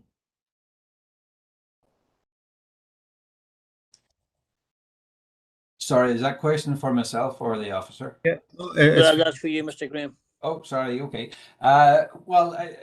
Councillor Jackson, I believe Mr. McElwain has lived at this address for over 50 years now. It's a long-standing family home. I can't comment too much more under his personal circumstances as why he must live there, but it's like anyone, it's his home, and all the buildings that surround it are part of that home in his eyes. All the farm buildings are owned by Mr. McElwain, so I can't really give you any other reason other than it's been his home for so long, and hence he fixed this up with the sole intention of retaining it. It was starting to crumble, for want of a better word, so that's the only reason I can give you, I'm afraid. I appreciate that, David. Thank you. No problem.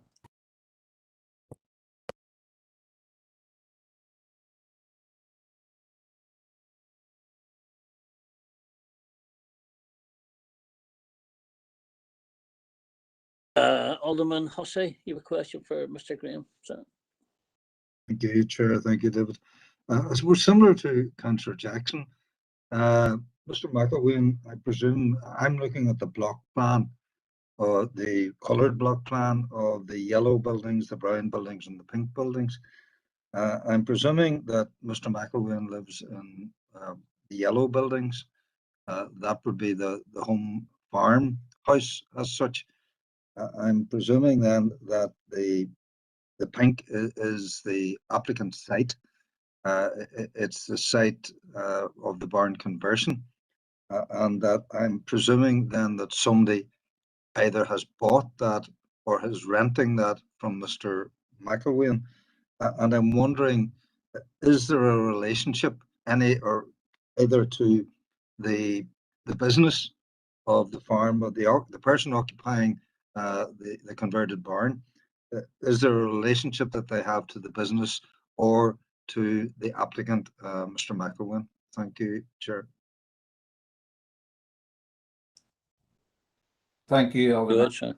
Thank you, Alderman Hussey. As far as I know, I don't think there's a direct link business-wise. I'm trying to answer personal circumstances on behalf of Mr. McElwain here, understandably, so I don't have all the details, and it's not something I ask because it has no bearing on what I do. But I don't think there's a direct link. Whether or not rent is paid is not my concern.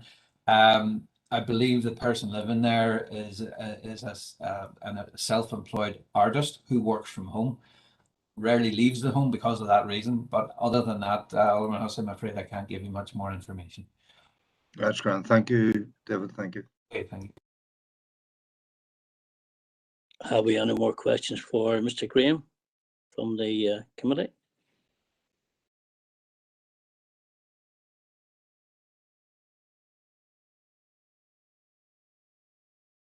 Thank you, Mr. Graham. Seems to be no more questions for you, sir, from the members of the committee. I'm going to ask the members of the committee if there's any questions for the officer.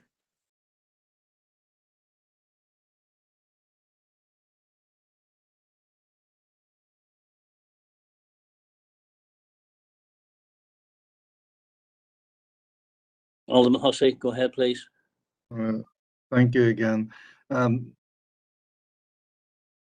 just wondering, given the nature of this particular development, we obviously had the existing barn and the nature of its construction and the nature then of conversion.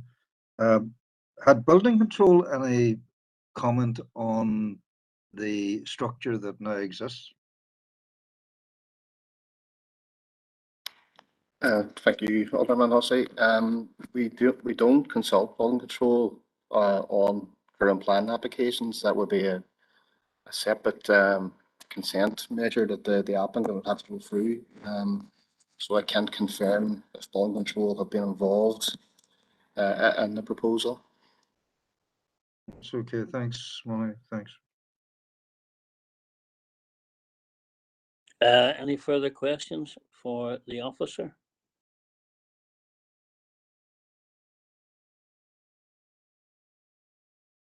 I have one, Malik. How can we confirm that this building, which is built without consent, actually is up to the required standard? Again, as planning officers, we can only consider the planning policy and any associated legislation. Therefore, I mean, I can't, confirm for members today. Let know in terms of all our consents, such as building control, that would be a matter for those departments within council. So it's something I can only make my recommendation on the planning matters, which is set out before you in the report. Thank you. Alderman McClintock. There, Malachi, just if you could clear up for me a wee bit. You do refer in your report to what Mr. Graham referred to, how this the owner of this, that he built this property on the lines of the American style. It was the first open courtyard, I think is the term, in the whole of Northern Ireland.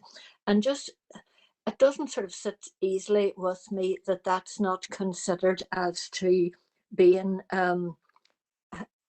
a building of significance. And just suppose I'm just wondering at how much is there weight given to something like this, or how do we decide when it meets the criteria? I know the school, the church, old schools, the old churches, but there does seem to be a historic value here. I just wonder if you could give me a wee bit more information on that, Malachy, please. Thank you, Alderman Clontic. Well, suppose it's you know, as an officer, we're weighing up the evidential context put before us. We don't, as previously stated, we don't have any photographs of the building prior to the conversion. We don't have any floor plans of the building prior to conversion. No, there's very little information to how it looked. Most of what we're recommended on is on the written statements of the applicant along with the agent, which we're obviously not disputing totally out of hand the case put forward on the round and on the whole. Like, no, we just can't firmly say that that was the nature of the building. Like, no, and so I can't judge that it was a building of a particular type if I don't have plans or photographs of it. Like, no. So on that note, you know, we've adjudged that this was not of any local importance. There's no firm evidence or not enough evidence to suggest that it was of local importance, and that's the opinion of officers and our recommendation. Chair, I just come back in there. Malachy, has the applicant been asked to provide any evidence, and would that make a difference if they were able to provide any evidence? Yes, I believe that the case officer, did ask for evidence to be submitted in terms of the SPPS policy test, and in particular, building of local importance. And as the agent confirmed in his presentation, written evidence was submitted last year. However, there was no photographs or plans submitted along with that evidence, and as far as I don't think there is any that the agent hasn't been able to provide those. No, he doesn't have access to that information.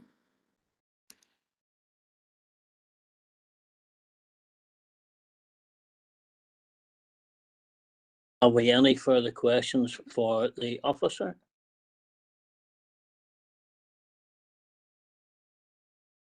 Okay, we have a recommendation to refuse. I'm going to take a vote on that. No. Sorry, has anyone got a proposal?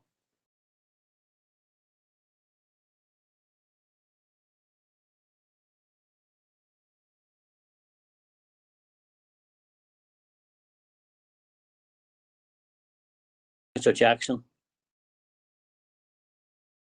Thanks, Chair. And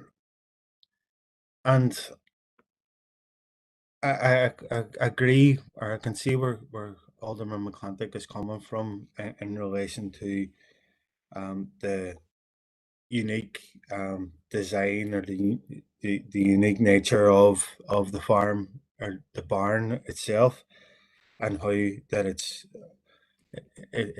almost it was one of its kind at a time. But for the here and now, what we've got in front of us, I would be familiar enough with the site. I'm not familiar with the building itself or this group of farm buildings, and the reason for that is because there's very limited views of the site itself, and when you consider the settings of Enoch Loch and the protections that are rightfully awarded the views around the lakes and the settings of the lakes themselves, the very fact that you can't see this building, it is completely sheltered. I think that's that's unique in itself. I can understand where the recommendation is coming from, but I just don't agree with it. I would put considerable weight onto the fact that this building has been here for 80 plus years.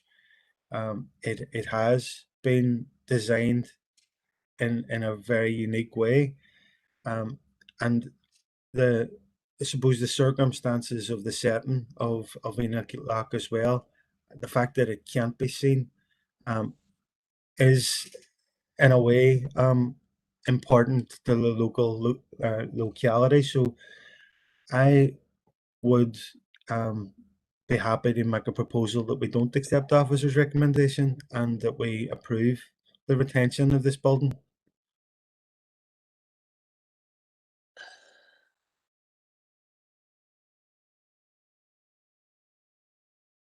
You, Christopher, do we have a seconder for that? I second it. Thank you, Alan. So you propose to refuse the officer's recommendation on what grounds, please, Councillor Jackson?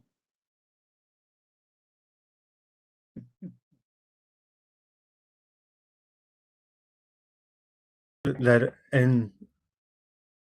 I would put considerable weight in relation to the unique design of the original building, and that I would agree that that building is of local importance.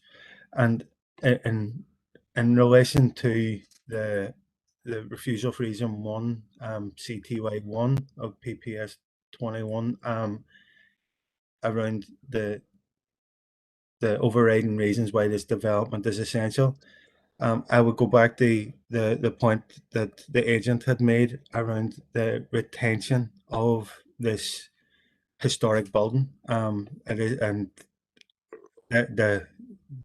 the need for the development, the redevelopment of this building, they save it and retain it for future generations. So I would hopefully that's acceptable. Thank you.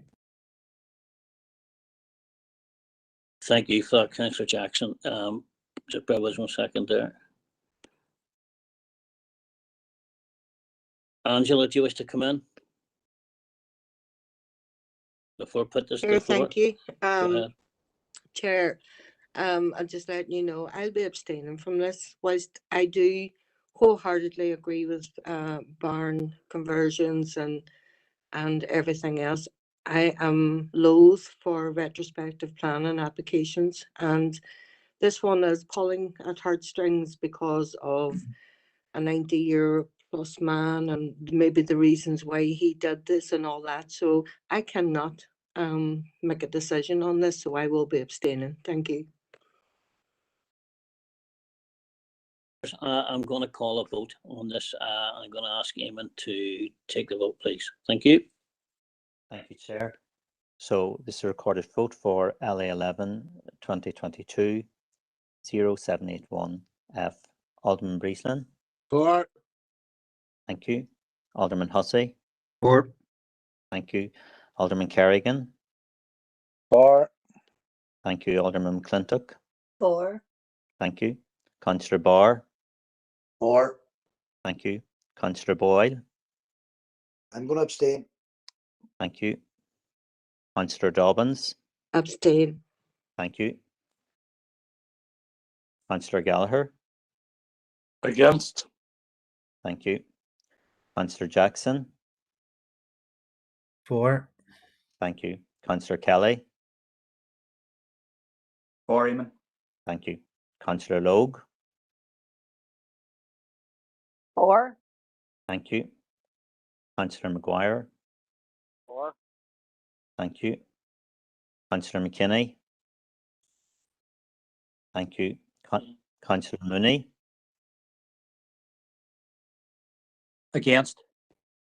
Thank you.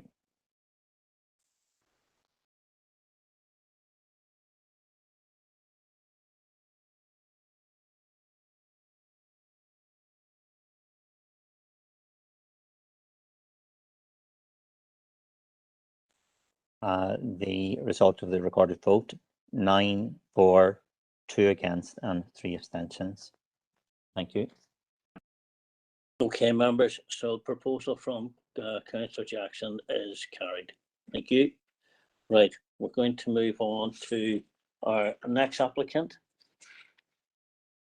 which is applicant 4, which is LA 1120210382F. And there's no speakers on this, but should we need to clarify anything with Dermot or Connor, they are on the line. If you'd like to take us through this, Rose.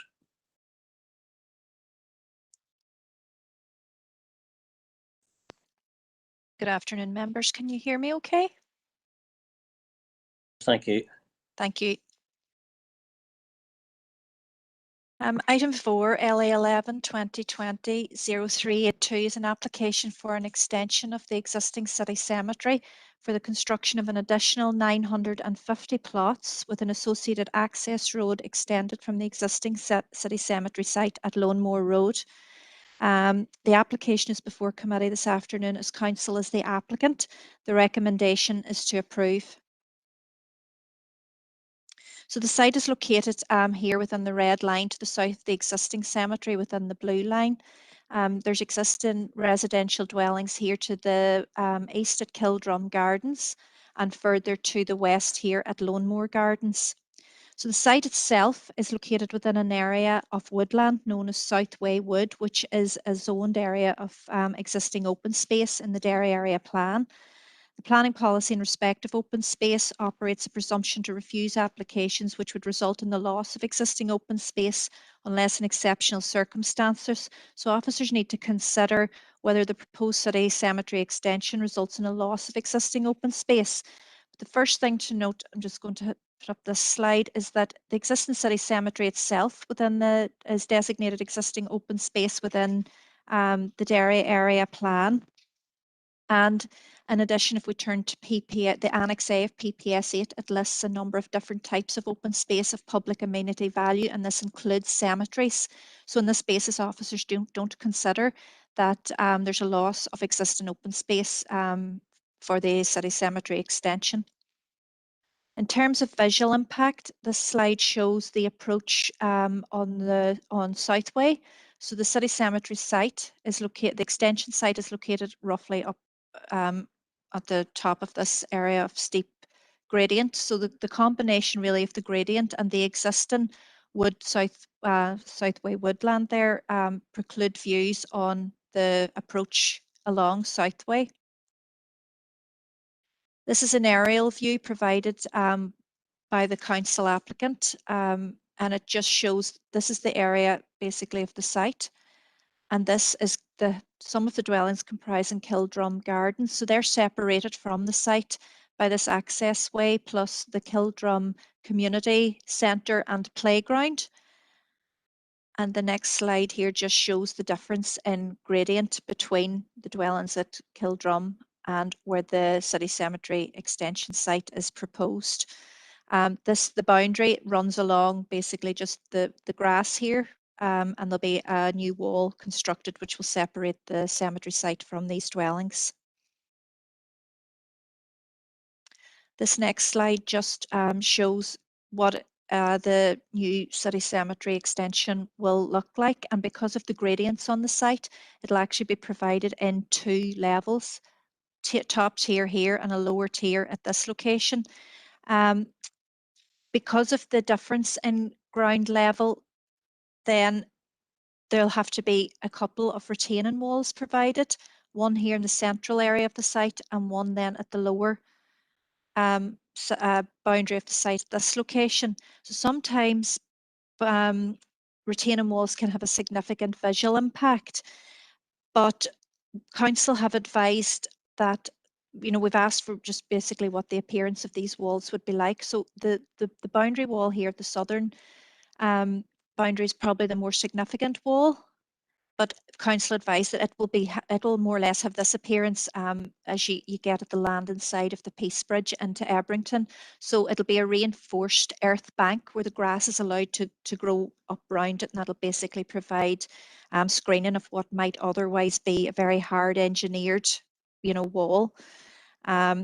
In addition to that, if I just go back to this slide, the existing trees that form the woodland will also provide good screening of that wall. So in visual terms, officers are not concerned with that. The other wall, which will run across more or less the central portion of the site, will more or less have this appearance, which, given that that'll be seen within the lower tier of the cemetery site, this is considered to be a good high quality finish with a stone wall and railings above it. So again, visually, these are not concerned, we've no concern regarding these finishes. So on the whole, from a visual perspective, it's considered that the city cemetery extension is acceptable in this urban context. In terms of access to the site, there's no new vehicular access proposed to the site onto the public road. The existing accesses will continue to be used, but from within the existing city cemetery, 2 new accesses are proposed into the extension site, one here at the upper tier and one at the lower tier.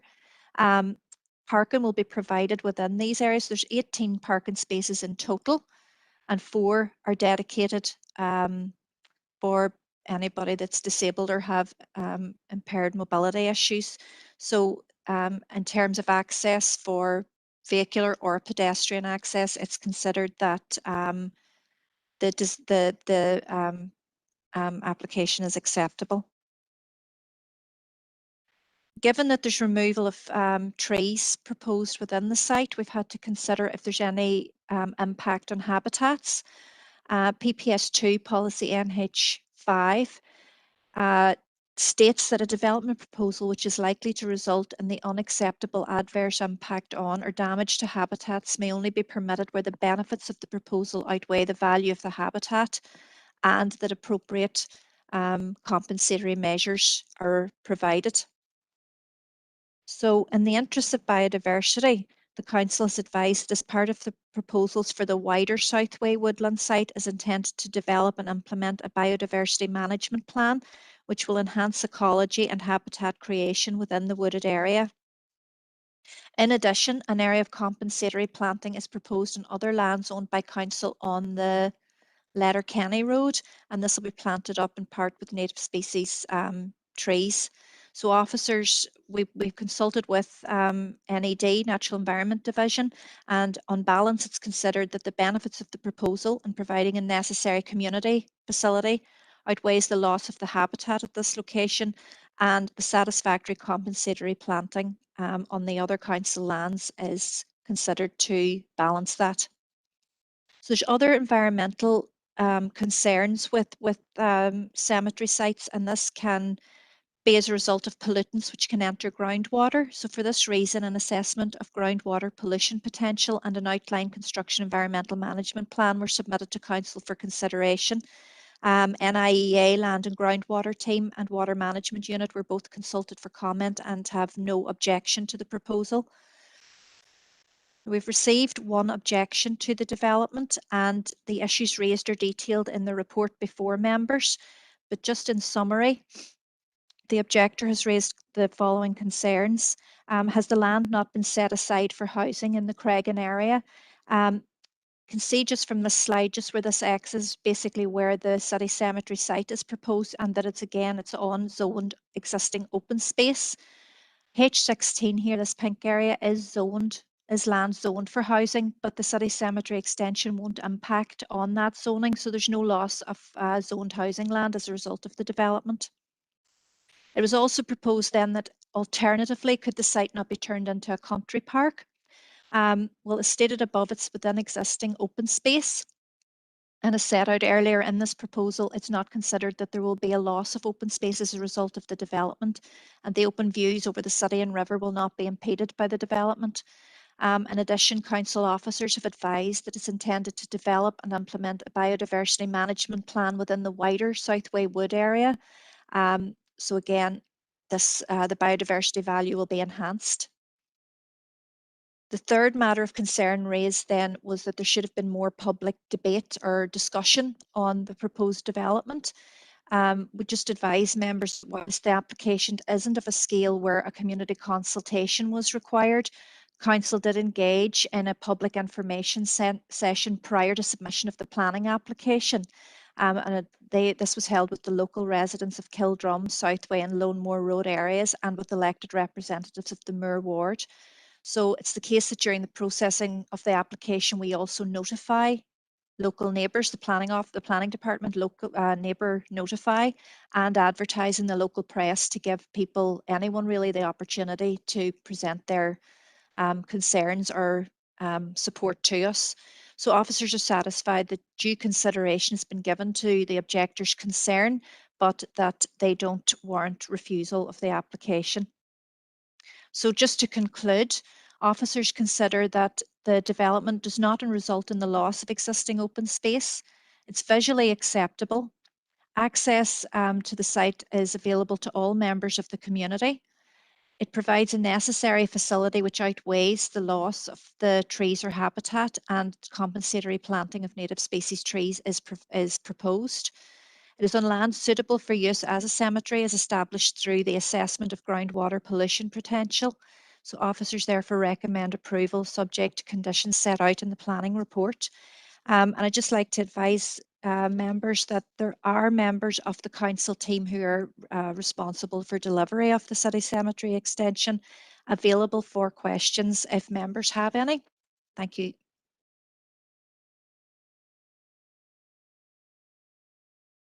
Thank you for that, Rosie. I believe Councillor Barwick should come in here. Thanks, Chair. It's just two quick questions. I see there's 900 odd new plots. Is these all single plots, so doubles can't be purchased, just single graves? And if so, if it's just single graves that can be purchased, how many then can each grave hold? The plots, each plot is proposed for 1, 2 or 3 burials. So there could be a maximum of 2,850 burials on the site. But if I just draw members' attention to condition number 2, during the processing of the application where the assessment of groundwater pollution potential was considered, the NIEA have requested that there's further survey carried out across the site just to establish how many burials would be acceptable on different areas throughout the site. So we will require further report into that in due course before the burials could commence. In respect of purchase in the site, maybe the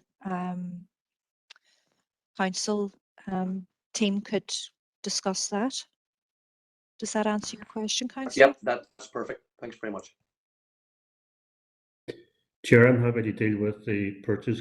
Council policy that graves cannot be pre-purchased just because of this very issue that we have limited capacity across a number of cemeteries. So in effect, graves are used when and as needed. So say the policy of advanced selling of graves was discontinued by this council back in 2014. Thank you for that, Connor. Over to Alderman Hussey, you have a question?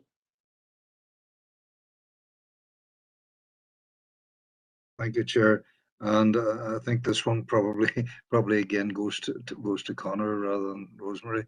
And thanks for the presentation, by the way. I'm looking at figure 1, and it's just a query that I have. Figure 1 is the blue line and the red line of the extension. Am I right in thinking that within the blue line, there's an area that has not been utilised? And is there a rationale as to why that cannot be utilised as opposed to creating? I understand the need for the extension, understand the need for more plots. But could those plots not have been accommodated within the blue line, or is there a reason for that? Thank you. Chair, I'm assuming that the blue line is on the extension that delineates the bottom of the banking. So there's a steep fall off on the bottom of the site. Or sorry, Yeah, that area can't be developed. It's too steep in parts, and from previous cemetery developments, we also had to bury Japanese knotweeds in areas of that site, so we can't use it at any point because of that. But the topography doesn't allow us to develop that site. It's very steep. It falls away very quickly at that corner of the site. Yeah, I appreciate it. I don't know the topography of the site, so I appreciate the answer. Thank you. Councillor Dobbins, and my apologies, Angela. That's fine, Chair. Right. The loss of the woodland, right? And that is a hell of a lot of trees. And given our policy within environment, Connor, this is directed at you. Given our policies on the rights of nature and things like that, the PPS2, the NH5, given that the media yesterday had issued a statement with great news, we're getting a cemetery out in Millennium Road. So therefore, in my view, it is contradictory to say that it provides necessary community facility now as it stands because of the new cemetery which is coming down the line. So therefore, why are we doing this to a place that has these trees? Now, I do understand, I do appreciate that it has been said that planting will take place somewhere else, you know, but to me, it's very contradictory that we're actually doing this, given our environmental stance that we have within our district area. So Connor, can you just explain why, you know, if we're having another cemetery, then it doesn't provide necessary community facility because there's one already now and it has been muted yesterday in the media? Yeah, Chair, happy to take that. Yep, members will know we have approved the purchase of lands at Millennium for the development of the cemetery, but that is some years away as we have to go through again the planning process, which we estimate will take somewhere between probably 3 and 5 years to complete on this occasion. So for the year just ended, we had 211 new graves opened in the city cemetery. That leaves us 208 at this point in time.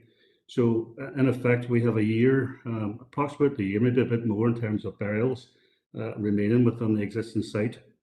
So, you know, it's very much the case that if we don't develop this extension, that, you know, we won't have anywhere for new graves in the city side for up to 3 to 4 years. So that's I suppose, the pressing issue around that. It's just the delay in developing a new cemetery, which is, you know, a process issue, and will take a number of years to take through. And as we've said in the report, you know, we will, and we have identified a number of locations for compensatory planting. We will also develop a biodiversity management plan for the existing site, which will ensure that it's properly managed and better managed than at present, and improve the biodiversity of the entire area. So, you know, I say there are two separate issues. One, in terms of trees, it's not something that we'd like to do, but it's absolutely necessary in this instance. And more pressing is I suppose, the capacity and the availability of new plots within the existing cemetery, which I say today we're sitting at 208 remaining, and you know, that could go in as little as a year. Thank you, Connor. Thank you for that, Connor. Over to Councillor Loeb, Patricia.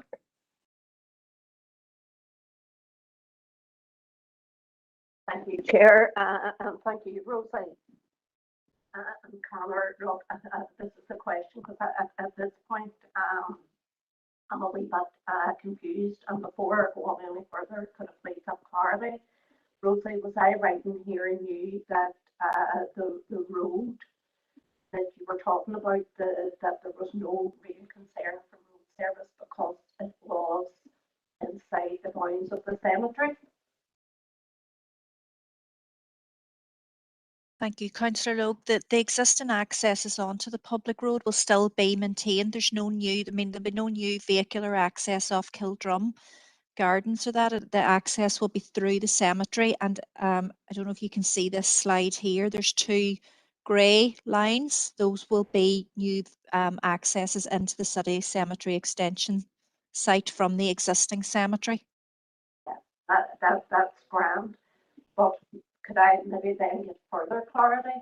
Is this application solely for this plot, or is it for the new access road onto Southway? Sorry, I'm not with you. There's a new access road. It's not no, it's not accessed off Southway. It's just accessed through the existing cemetery. There is a new road proposed from Southway, near the bottom Southway, up through the cemetery onto this new plot. Now maybe Connor could clear it up. Is that application taken on board that new road? Yeah, I could clear up. The approval for the new road off Southway was approved in the previous application for the extension at the bottom of the cemetery. So there's planning in place for that at present. The application before us today is for this extension at Kildrum. Well, I suppose then that makes it a wee bit more difficult then. I was one of those councillors who attended the online consultation. And while I recognise the need for council to move on this application for the extra burial plots, no problem with that at all. I do, and I did, and residents did get major concerns regarding the access and egress from the cemetery onto Southway. That doesn't appear to be represented within the officer's report regarding the online consultation. It does mention that there will be parking spaces for residents of the bottom Southway who maybe could use that, but there was a major concern about the accumulative impact of the traffic that would be undoubtedly passing through that area whenever this new roadway is built. And Connor, I do hear you saying about the planning permission has already been granted for that new road from a previous application. However, I am still of the mind that I am very, very concerned about the safety of motorists and pedestrians alike, given the ready development that is on that near that site. I mean the site of the new access road. We have the Brandywell Stadium, we have the park, we have the community centre, we have a play park. The children have been killed already on that road, and this will undoubtedly bring more traffic through this area that is already really heavily used by traffic. I have no doubt that motorists will use this. I do believe that the current location at Lowmore Road is unsafe, and will be deemed so as soon as this new road opens. But I am requesting council, even though planning permission is given for that new road, that more work will be done regarding the road safety concerns of the residents, especially of that area, but also of the users that will be using that site, both pedestrians and motorists in this common new development. I think it would be negligent of council if we did not address this matter when this new road was being built. I really can't stress that enough. we need to be getting this right. And, you know, what we don't want is to be, I'm going to be very harsh here, be filling up those plots with people who have been maybe injured and because of the unsafety of the new road. I know, and I've said at the start, that we really need this site developed. But I think we need to be very very aware of the concerns out there, of the very real concerns of the community, and don't be trying to fix something then after it's broken.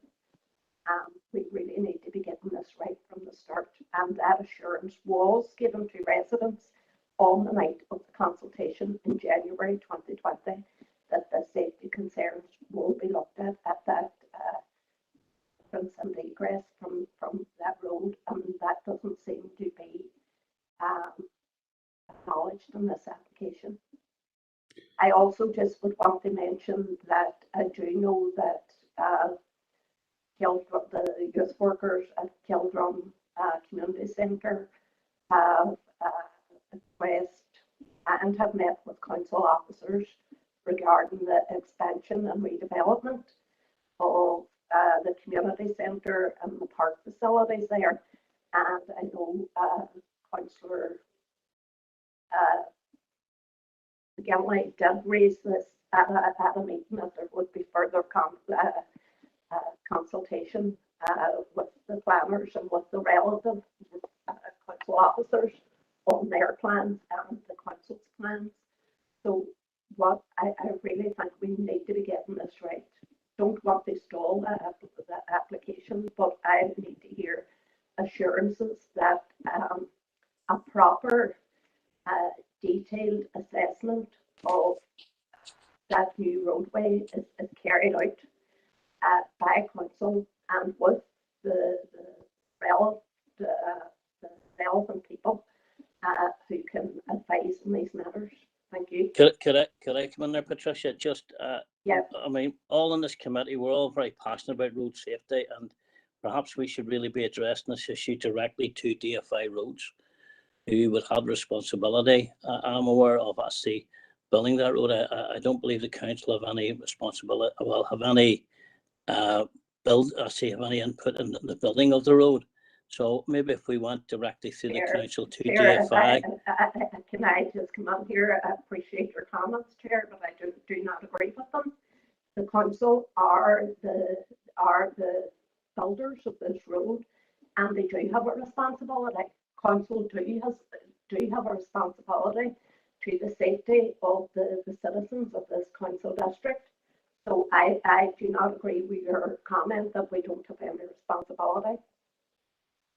Chair, can I come in there just to clarify? So the application in front of members today is for the extension, and the extension and all of that will be accessed from within the existing cemetery. And Councillor Logue is right that the issue about any, I suppose, additional entrance or exit from the cemetery, particularly onto Southway, is something that we had was mentioned and raised and discussed at the consultation exercise, and we did say we'd carry out further discussions with the community. That's not included in today's application per se. That the planning permission for that has already been approved in the previous application to extend the cemetery some years ago. So from that perspective, I'm more than happy to set up further dialogue and discussion with the community and to look at what additional steps and measures need to be taken to I suppose provide that assurance in terms of if that roadway is to go ahead, and we can do that. I'm happy to do that.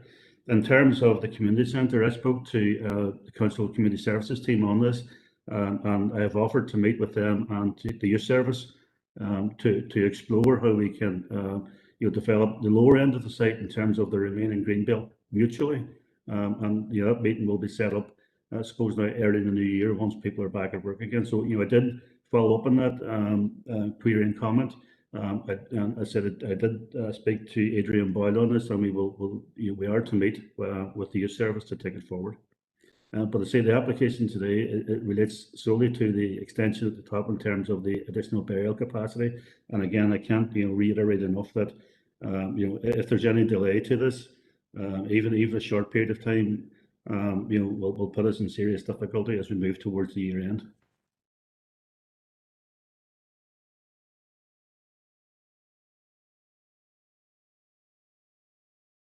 Thank you for that clarity, Conor. And just to clarify there, Councillor Witt didn't actually say that we don't have responsibility within the council. We do, you're quite correct, but we don't actually build the roads, DFI do. Right, okay, we're going to have any. John Boyle, sorry, John, you wish to come in there, sorry. Yeah, thank you, Chair. And thanks for the intervention there from Councillor Rogue. I understand where she's coming from entirely. I was going to say in relation to that council don't necessarily have to progress with the previous planning application which has been approved.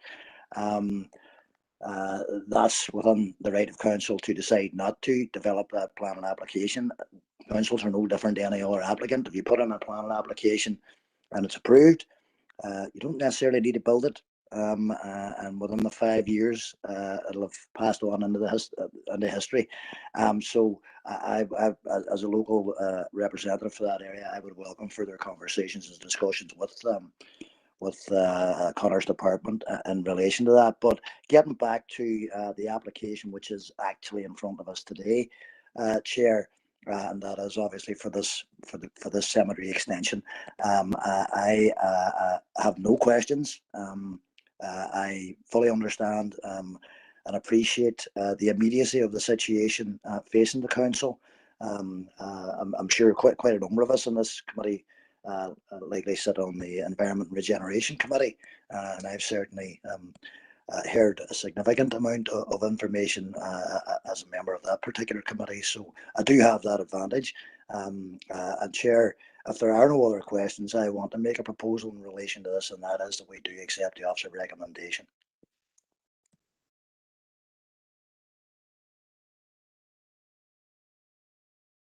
Thank you for that. I believe Patricia wishes to come in again. Patricia, is this about the roads issue again, or is this actually about the proposal filters? Chair, thank you for that. I just want to respond to Conor's reply there.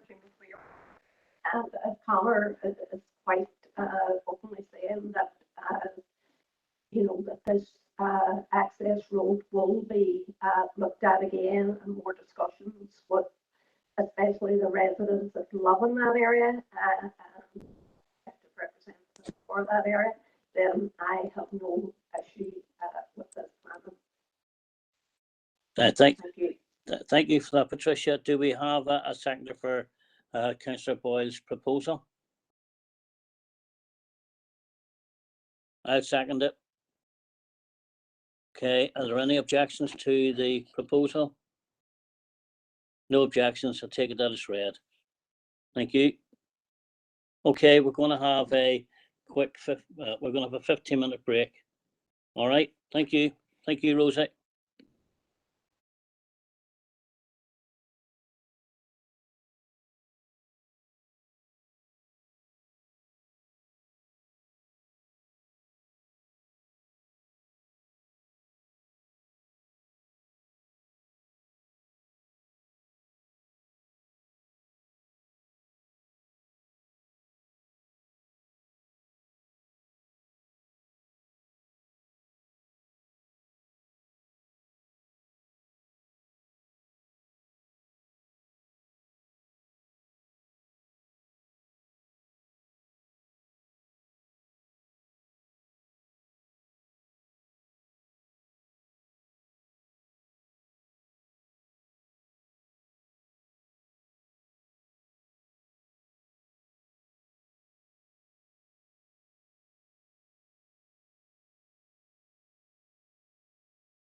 Hello, members, and welcome back.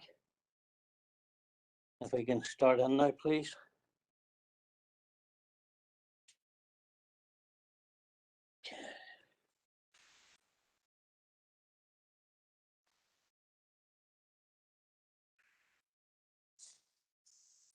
Okay, we're now going to deal with applicant number 3, which is LA 1120210260F, and Laura's going to take us through that. Thank you. Over to you, Laura. Thank you. So item 3 on the agenda is an application for the retention of a playgroup facility, which includes a classroom building and a covered and external play areas. And this is for Jack and Jill Playgroup, which is located at 17 Derryborough Road, Plumbridge. And the recommendation is to approve. This application has been presented to Planning Committee as the council have an interest in the land. So this slide just shows the site location as defined by the red line, and you can see here an aerial photo of the site as well, and it's just located in this area here. So the application site is a flat portion of ground which contains a classroom, a play area, a storage shed, and an outdoor play and sensory area. The boundaries are defined by paladin fencing.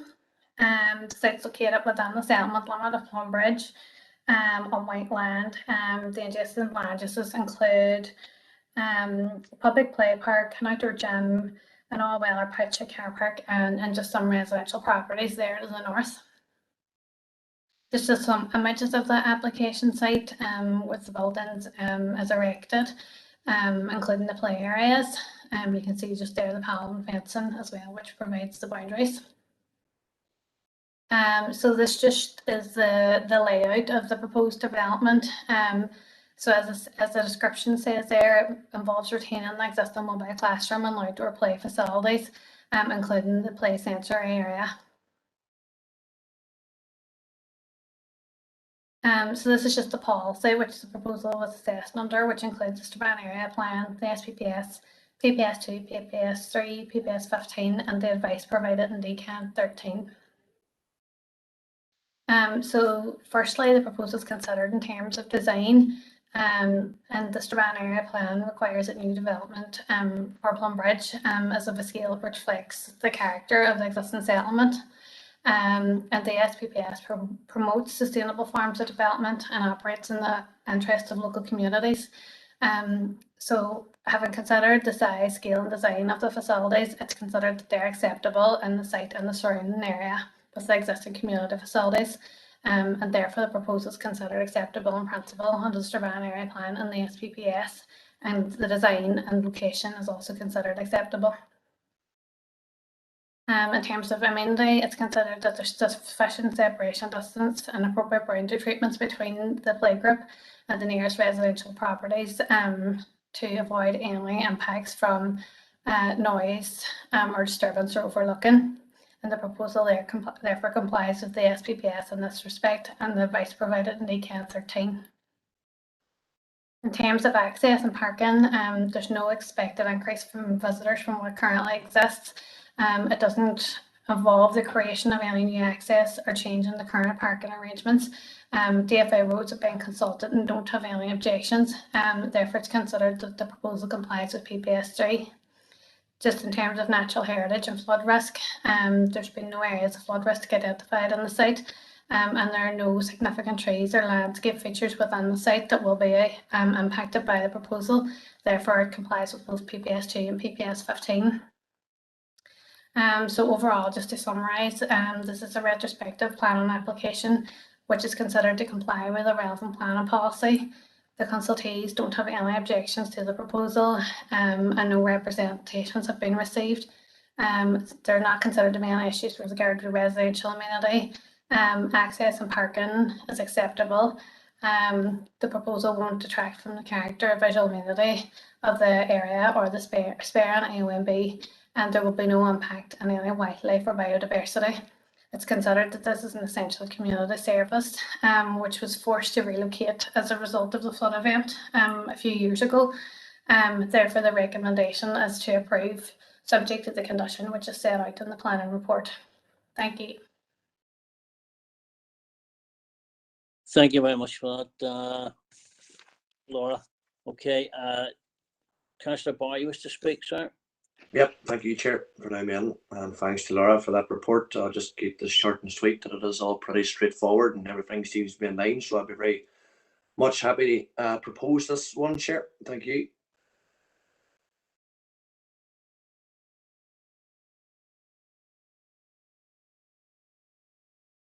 Hussey, you wish to speak as well on it? Thank you, like Councillor Barr. Can I actually congratulate the playgroup for going ahead and getting the service back to the Plumbridge community by what they have done. As was pointed out by the officer, this was a result of the flood. They lost their facilities, etc. Thus, you know, the rationale of a retrospective proposal follows on from the fact of the keenness and the need to restore service to that community. So I've absolutely no difficulty in seconding Councillor Barr's proposal there. Thank you. Thank you for that, Alderman Hussey. I have Councillor Kelly. Thanks, Chair. Just, I suppose, the one question to the officer which wasn't apparent from the report, and that is just the reason why it required planning retrospectively. I thought this was dealt with at the time. I seem to recall this application being dealt with previously following the 2017 flood and the loss of the facility up beside the community centre. Notwithstanding that, it's yeah, I have no issue with it's a great facility. It dovetails well into that site, and in fact, I think it's you know, if there was a silver cloud in that flood event, it may be that this is a much better site, both for the community and for the playgroup, than the one that was up at the bridge previously. So yeah, very content with the recommendation to approve. Thank you, Chair.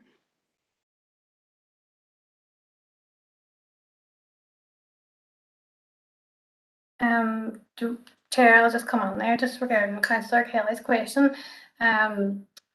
Previously, yes, the playgroup was located on a temporary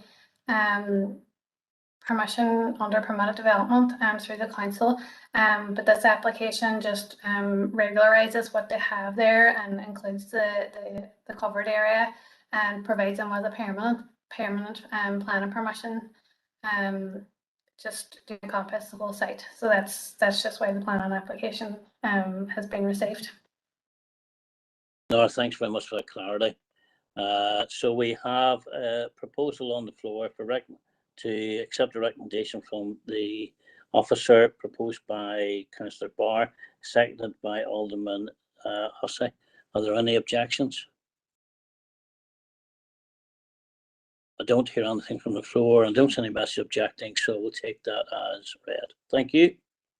Okay, move on to number 9, which is LA 11-2021-1122 LBC, and Malachy is going to take us through that. Thank you, Malachy. Yep, thank you, Chair. Yeah, it's item number 9. It's LA 11-2021-1122 LBC. It's an application for listed building consent for 3-number surface mounted gas meter boxes at buildings 80 and 85A Everington. The recommendation is to approve. The application is before members today as the site is located within the wider Everington complex as per agreed procedures for Everington site. Again, the site location shows the buildings in questions. They are 85 and 85A, which are located off at the Lamavati Road side of the Everington complex. These buildings are known as a former officers' mess within Everington.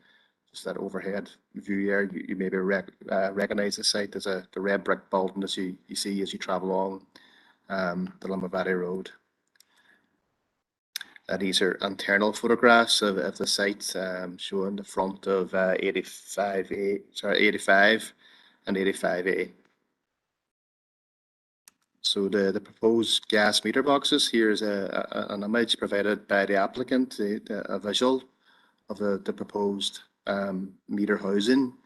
And the dimensions are shown on the slide as well, and the proposed colouring, etc. In terms of locations within the actual buildings, there's two proposed on the northern elevation of 85 Ebrington, and one proposed at the southern elevation of 85A.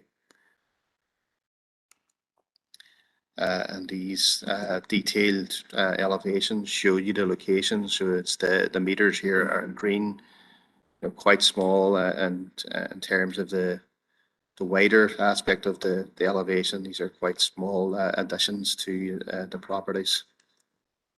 And this is the second one on the elevation of 85. And this image shows you the third one on the southern elevation of 85A, again in green, showing.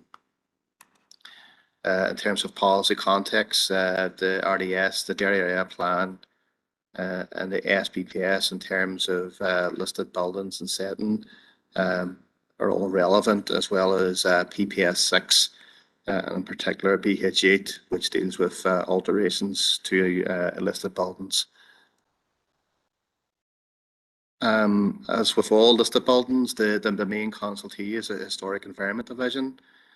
Historic buildings have no objection to proposal, subject to standard conditions.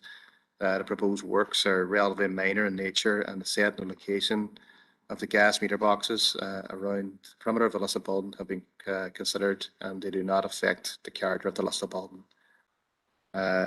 And they've just stated that the care must be taken in the provision of fitting the internal services so as no damage or distraction from the historic fabric or spatial layout of the heritage asset. So these, as I say, it's relatively minor in nature, but as it's a listed building, the type of works require listed building consent. The proposal has been considered by the statutory consultee, HED. They have no objections to the proposed gas meters, and with that in mind, we're recommending approval, and that listed building consent should be granted for the proposed works. Thank you, Chair.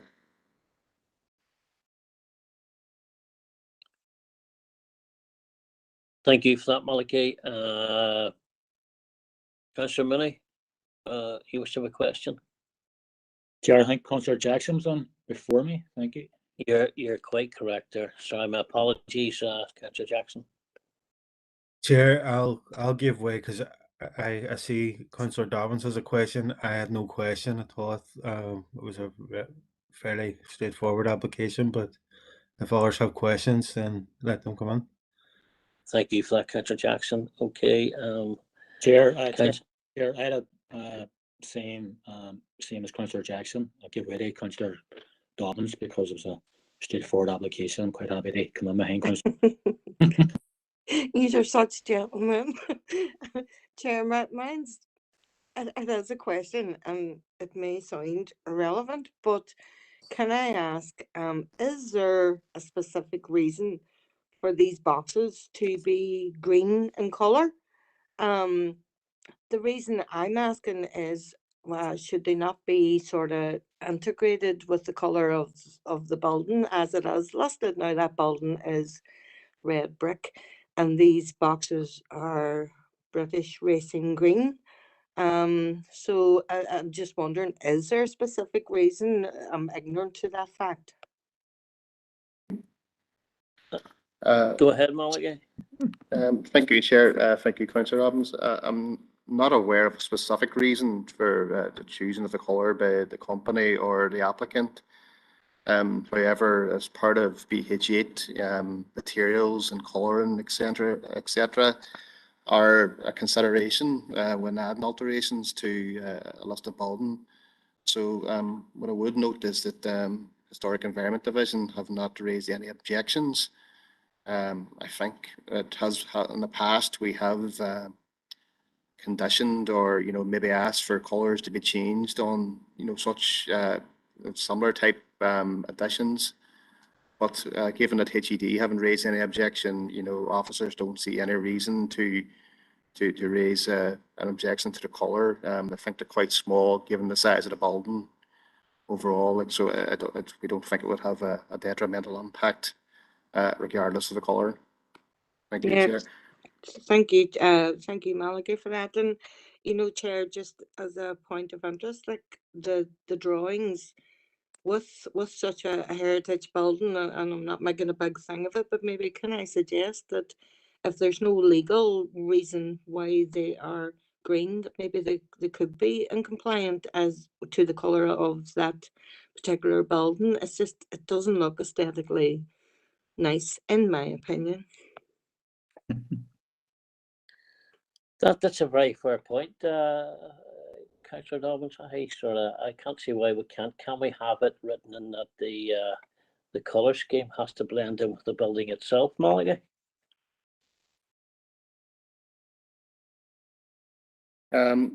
Suppose we could apply a condition seeking, you know, final details with suppose a sympathetic colour. We don't have to be careful in the words. We might not get the exact colouring of they match the building as it is. Like, no, so would you be satisfied if it was a sympathetic colouring?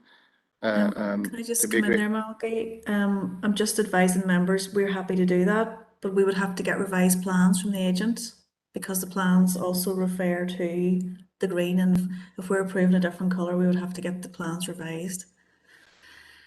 And we can do God, I that. retract that then, you know, it would be easier to cover it in red gloss or something, you know, yeah, retract.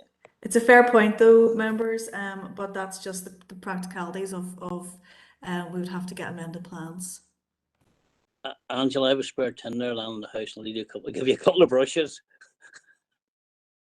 Well, it was a fair point, really fair point. But as you say yourself, it would take that long to probably wait for paperwork and all to come back. So, so we have recommendation to approve from the officer. Okay, sorry, Councillor Jackson, which is to come in. Sorry, so my apologies, Christopher. No problem, Chair. Thank you. And I just wanted to come on to endorse the recommendation. What I thought was a fairly straightforward application, and actually particularly welcome the view from HED, because we have seen in the past where listed buildings are concerned, there had been a reluctance or maybe some concerns that have been highlighted by HED around any modern additions to a listed buildings. And in this case, I feel that HED have taken a common sense approach, given the scale of the addition and the minimum impact that it would have. So I think that this is a big, although it's just a minor application, it's a big step in the right direction in terms of HED's approach to built heritage in this district council area. So I'm delighted to propose that we accept the officer's recommendation. Thank you, Chair. Christopher, Councillor Sean Minnie. Thank you, Chair, and just to come on again to second that recommendation, which was proposed by Councillor Jackson. I would like to echo his comments as well on that matter, and to thank Councillor Dobbins for bringing her views to this as well. They were definitely welcome views, and but just to say that I'm quite happy to second this proposal. Thank you, Chair. You, Sean, I believe it's Derek, is it coming in there? Thank you, Chair. Could I advise members to look at figure 3 and expand it and look at the colours on the doors and the downpipes? I think if you expand it, you'll see that those colours are actually green.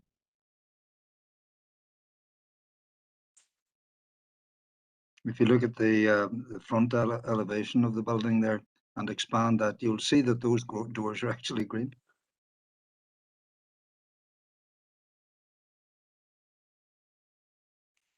Thank you, Chair.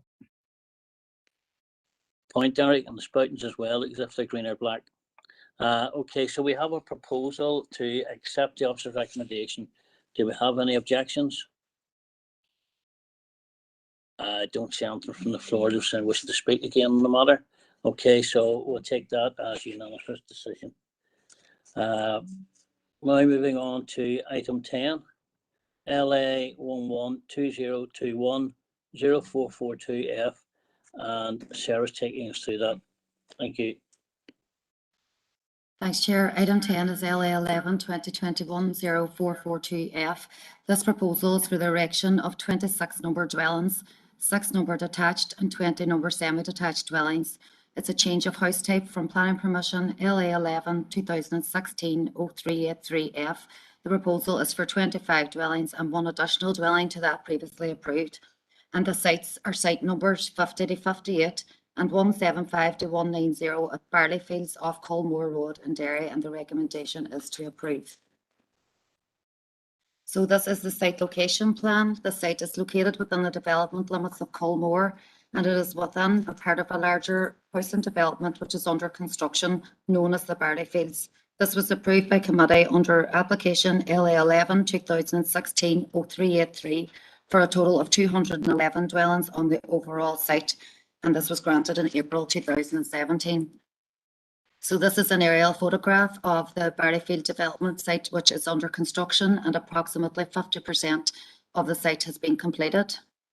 This is a view of the entrance into the application site from Colmore Road, and this is a photograph of some sites within the development in which the concrete bases are being put in place. So the proposed site plan is on the left-hand side of your slide there, and the proposal area is this shown in white. And officers have also provided the approved site plan and outlined the application site in red on the approved site layout. So this application is essentially for amendments to the position and design of dwellings to that as previously approved. The approved layout had 8 semi-detached and 17 detached dwellings. This application proposes 20 semi-detached and 6 detached dwellings. So due to an increase in the number of semi-detached dwellings, there is space for 1 additional dwelling at Site 187A. The change of house type does not materially change the overall layout. The open space provision for the wider housing development is not affected by this application. There are only minor modifications to the road layout and changes to the house design proposed.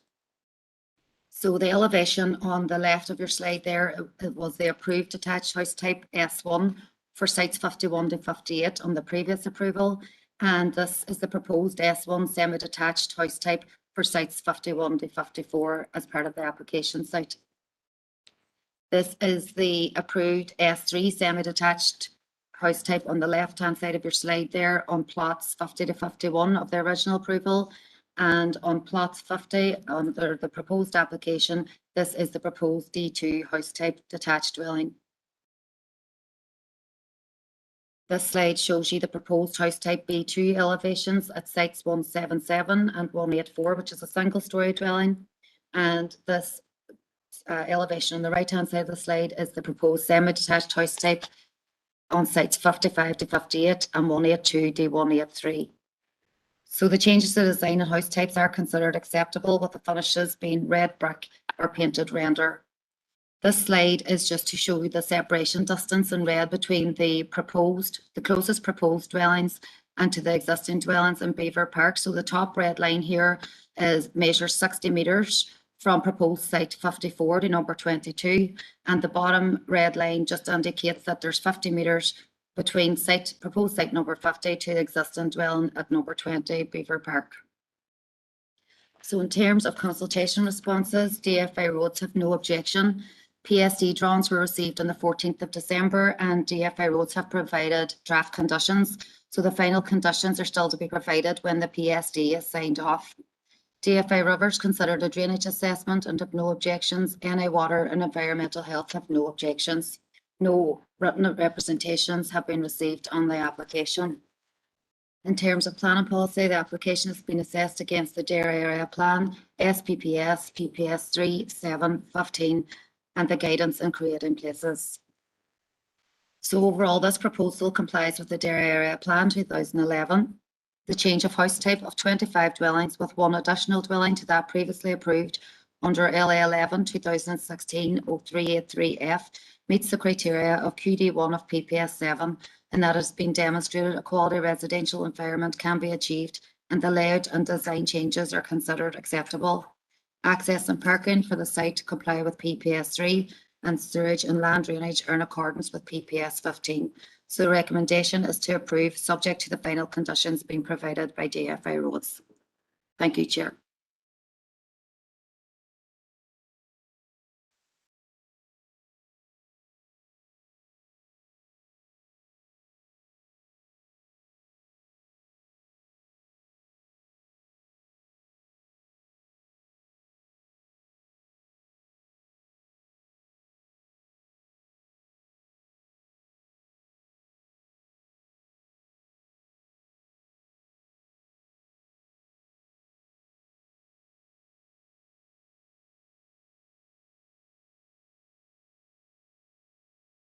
Hello, can anybody hear me?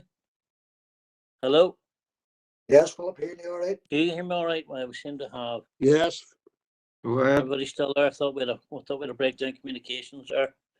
Okay. Anybody wish to speak on the recommendation? Has anybody got a proposal? Propose the recommendation, Derek, here, Chair. I second it. John Boyd wish to come in and speak, or John, or was it just to propose it? That's okay, Chair. I was going to do the same. That's fine.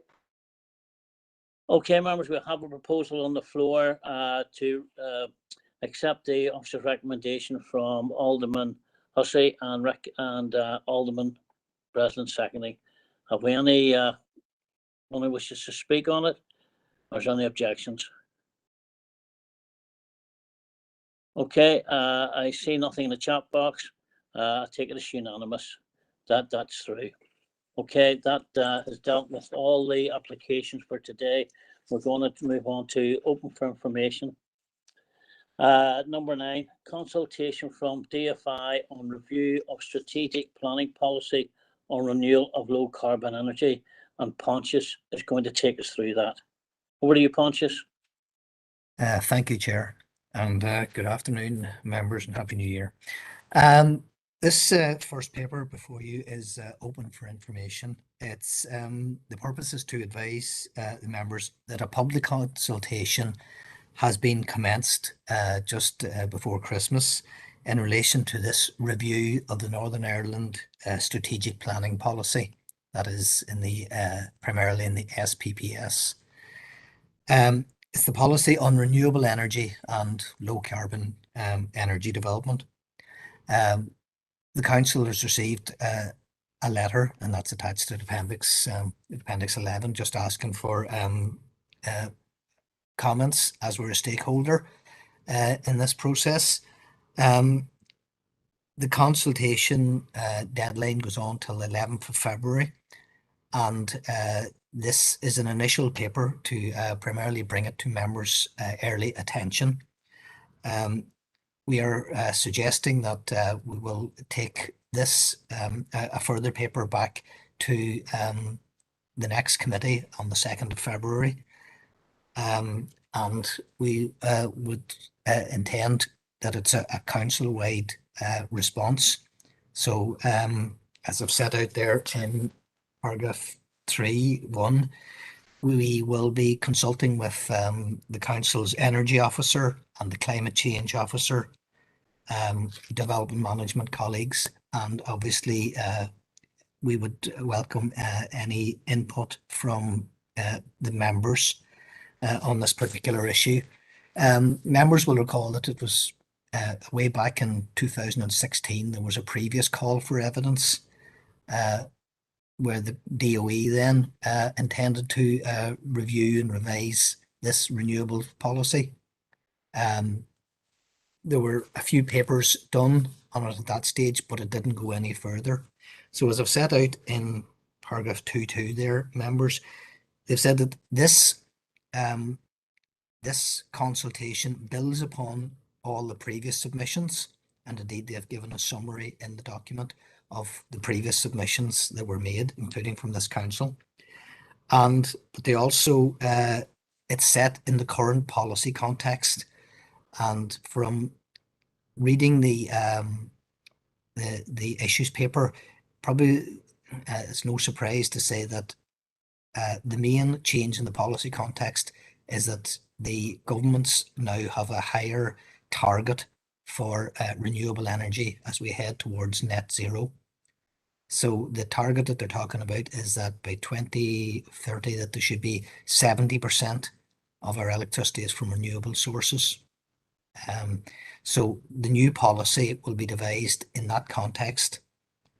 So members, this is an initial request that if any members want to make a submission or want to draft any answers or responses to the various questions, that if that could be done before next Friday, the 14th, then officers in the will pull together and draft a response, and then that can be properly considered by members at the February committee.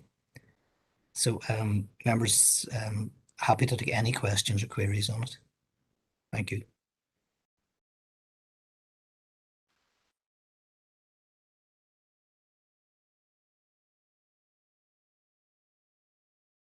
Members, any questions for Pontius?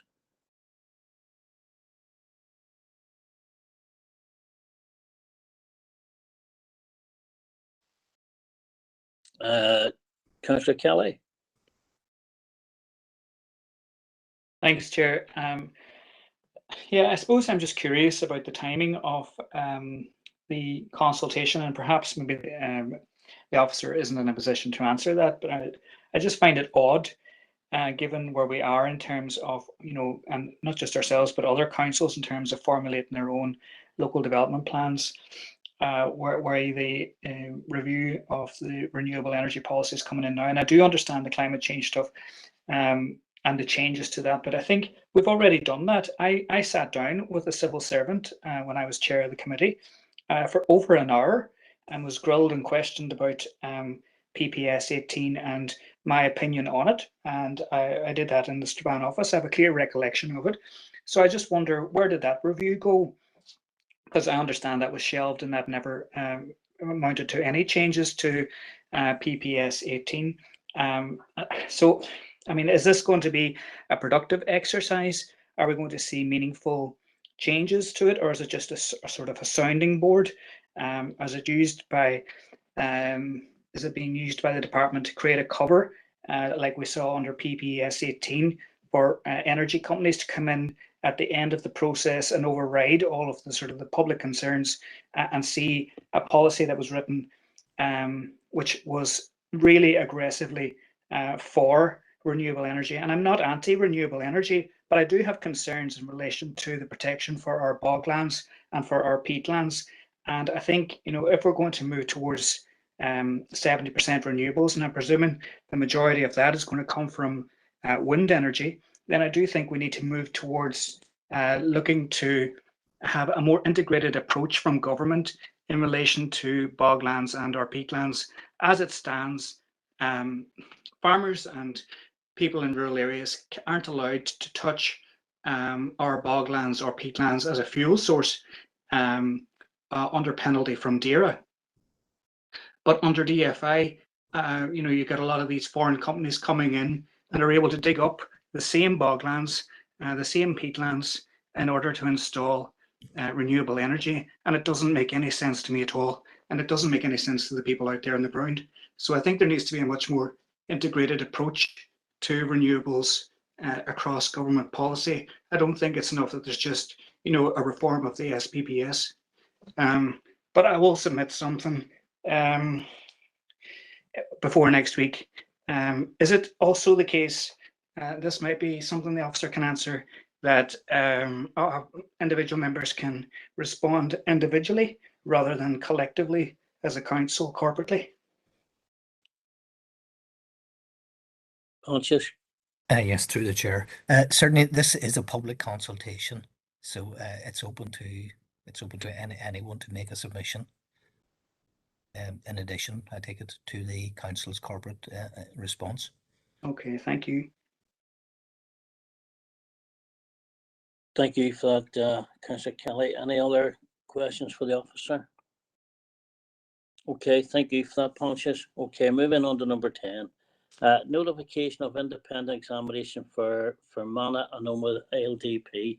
Members can access this if they wish to watch proceedings, and we will, if anyone does wish to, let's contact the planning department and they'll assist you with logging in to see these proceedings. Are there any questions on that from any of the members?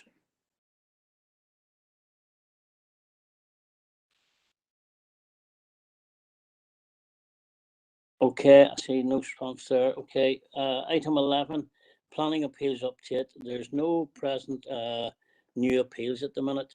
Has anyone any questions for Suzanne on that issue?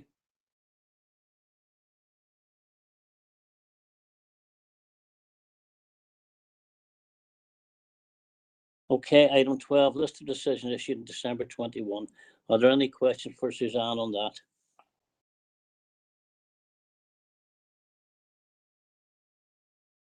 Okay, moving on. I'm going to move into confidential for decision. Can we go into confidential, please?